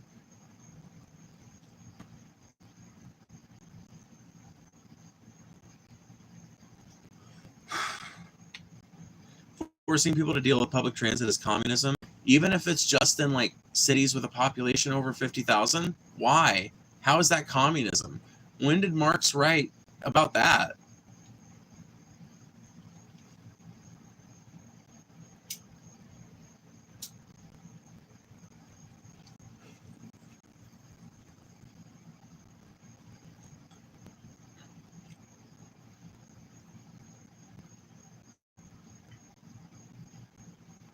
$50,000 is barely any people. That's almost every city. Oh, bro, that is not almost every city. In fact, if one of my mods is still around, would somebody mind Googling it real quick and just seeing, like, what percentage of American cities are over 50,000 people? Because I would be willing to guess it's like 35%, maybe. I would guess around 35 to 40%. Most cities, well, see, here's the thing. We might be running into a definitional problem, right? Because when I think city, right, I'm talking any fucking entity I'm talking any municipality, right? When I think city, I don't differentiate in my mind, even though a lot of people do. So a lot of people, when they say city, they think, and I did when I was younger too. I don't exactly know when the transition happened, but eventually my mind changed on it. But when I was younger, I used to think of city and think like big place with lots of fucking people and lots of traffic and all that other shit, right? Now, when I think city, I just think any old municipality, right? And I think that that's the definition that the census as well, but I'm not 100% sure. But we might be running into a definitional problem here, right? Because there are way more towns in America than cities if you're going to consider a town a small city. If you're going to consider a town but like at that point, I feel like we're just getting involved in semantics. I feel like it's just breaking down at that point, you know? You only want the tiny cities to have cars? That's crazy. Approximately 4.2% of U.S. cities have a population of 50,000 or more, according to the Census Bureau. Oof. Approximately 4.2% of U.S. cities. Oof. Anti-choice and allowing people to have cars is definitely communism, dude.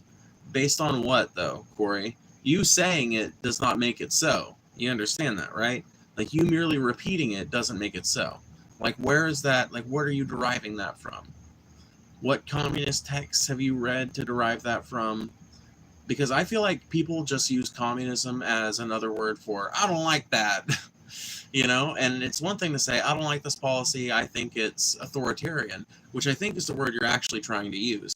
I think what you're trying to say is it's authoritarian, which I don't agree. I don't agree at all, because ultimately it's not a matter of force, it's a matter of custom. It's not like you're going to be shot if you drive in the city. The city's just going to be made so that it's impossible for you to drive into it. Those are two different things. Those are two very different things. It's not going to be made a crime to drive in the city. It's going to be made impossible to drive in the city. Unless you're an ambulance service or a bus service or a cab service. They can get into the city. They can import cars into the city and drive them around. They can import buses into the city, things like that, but no cars. That's not force. That's just custom. That's just deciding to use our cities and our land intelligently.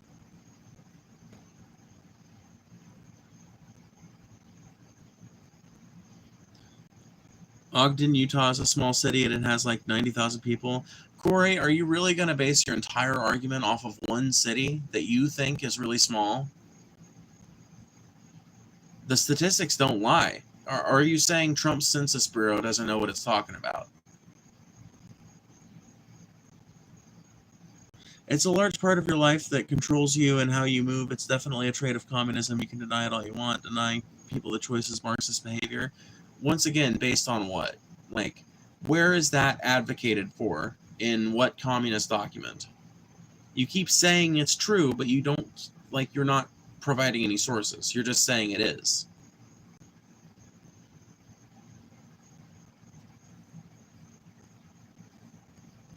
You realize that communism ultimately means worker ownership of the means of production. That's all communist implies, right?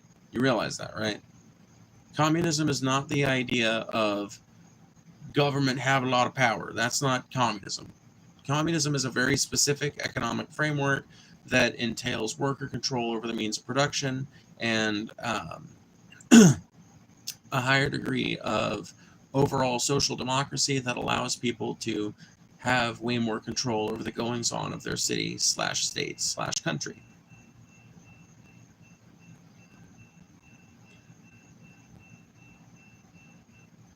People you're controlling how people can travel, that's a part of it. It's not, though. It's not, though. And the reason why you aren't answering this is because, Corey, level with me. You've never read a single piece of communist literature, have you?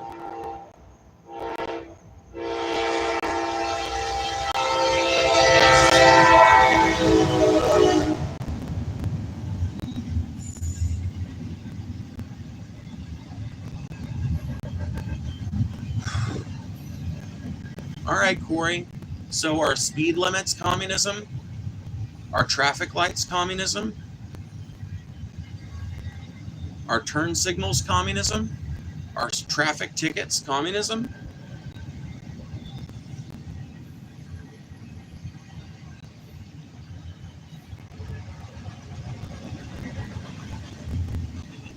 I've asked you 2 questions now, Corey. I do want answers to them. Number 1, you've never read a single piece of communist literature in your life, have you? And number 2, are speeding tickets and all of the other fines we issue for breaking the rules of the road, are those communism or no? Comparing traffic lights or speed limit to what you're allowed to eat and drive is a ridiculous comparison. I asked a simple question. You can say yes or no, but saying it's a ridiculous comparison, it's really not. Because you're equating setting up traffic to work a little bit differently to controlling how people drive and what they drive and all that. I'm not. I'm not preventing anyone who wants to own a car and keep it in their driveway from moving out to the country where they can do that. I'm not preventing anyone that wants to do that from moving into a small town where they can do that. I'm not preventing anybody from living a lifestyle that they don't want to live. People that grow up in the city that get addicted to cars because they fucking rent one and go off driving sometimes, they can fucking go live somewhere else. It isn't meant to be a walkable place where people can get business done. And people that want to live in a place where things are happening can live in cities and deal without cars.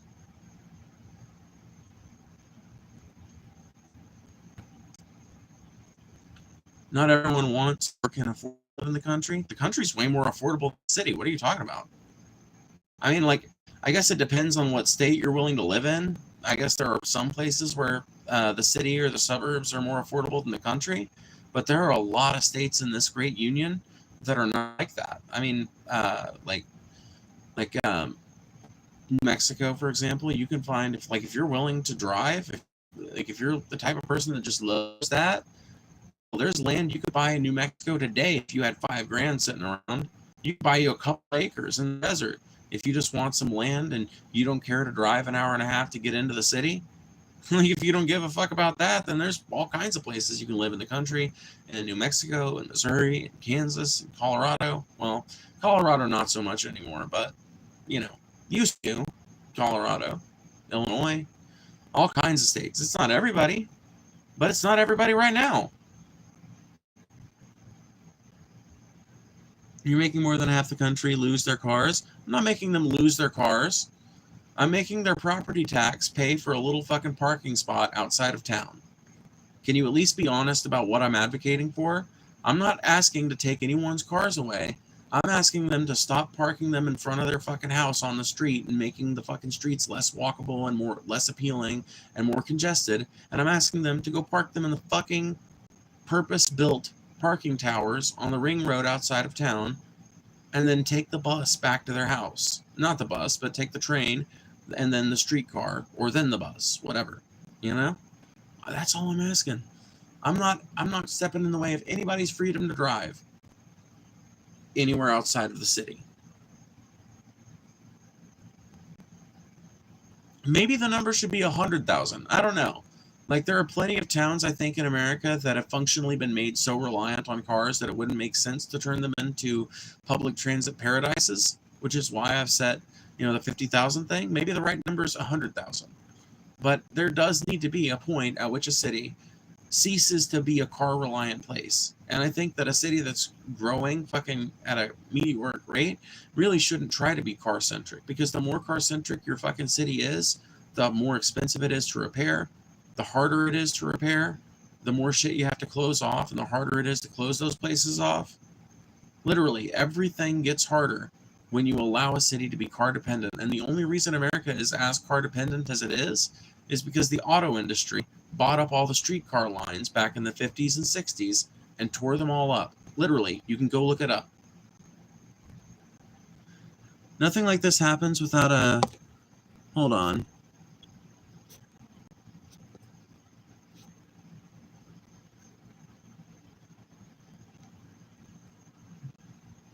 I can verify this is how a typical conversation goes with Ogden residents. Not everyone wants or can afford to live in the country. Oh, I already read that. There are roads that are temporarily closed to vehicles, and it's that way to accumulate the population. Exactly.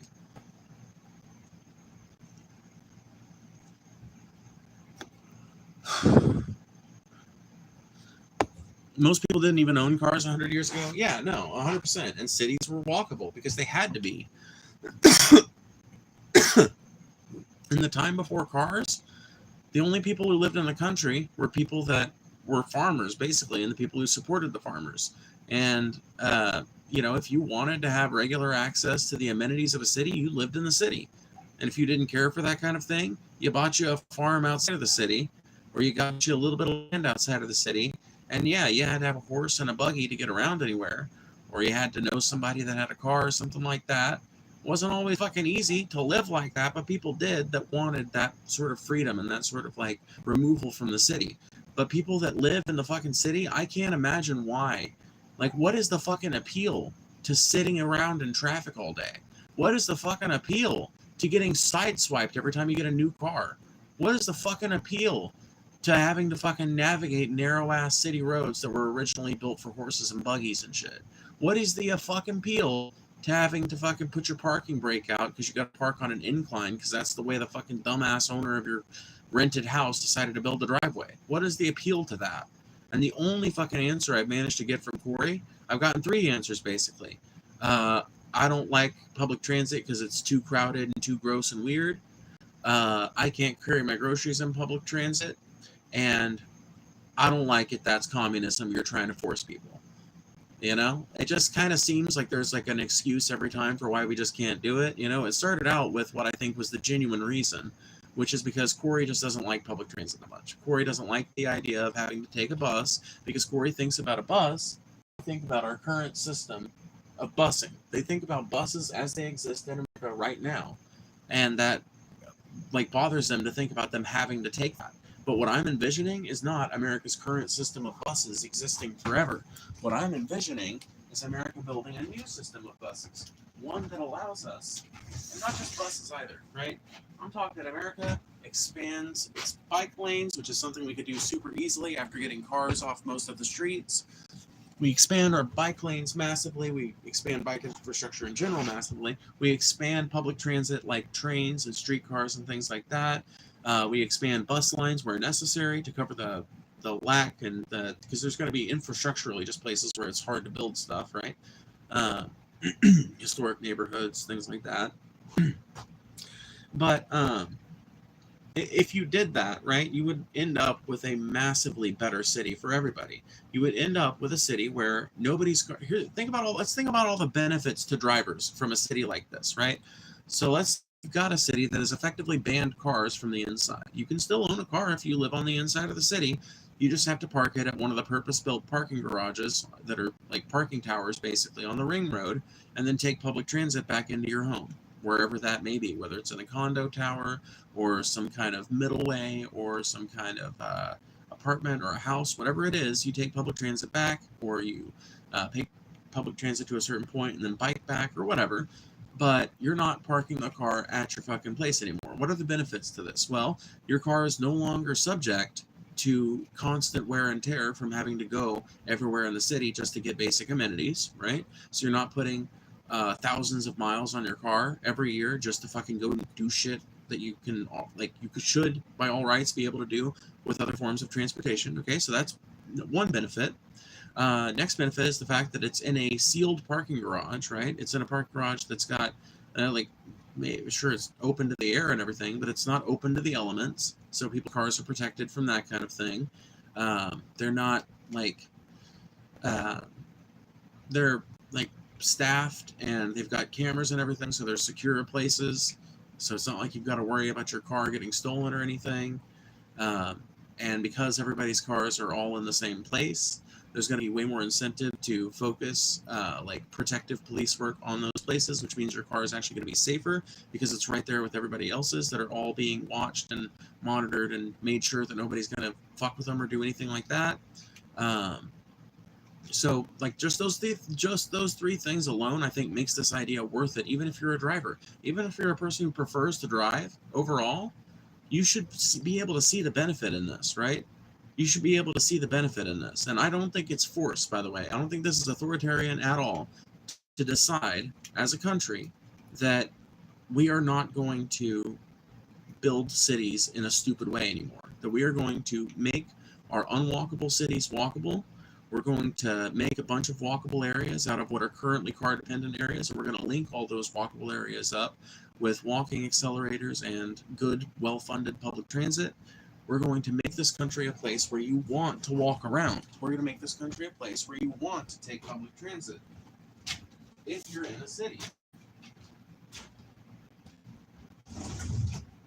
We're going to make this country a place where even small towns want to expand their public transit because they see the benefit that it draws. You see, when you no longer have to have a car just to get around, you suddenly have a lot of money freed up that you can spend on local businesses and local services and things like that. And the economy of your local neighborhood and of your specific little area in the city improves as a result of that. I mean, this really is just like a pro-people kind of move.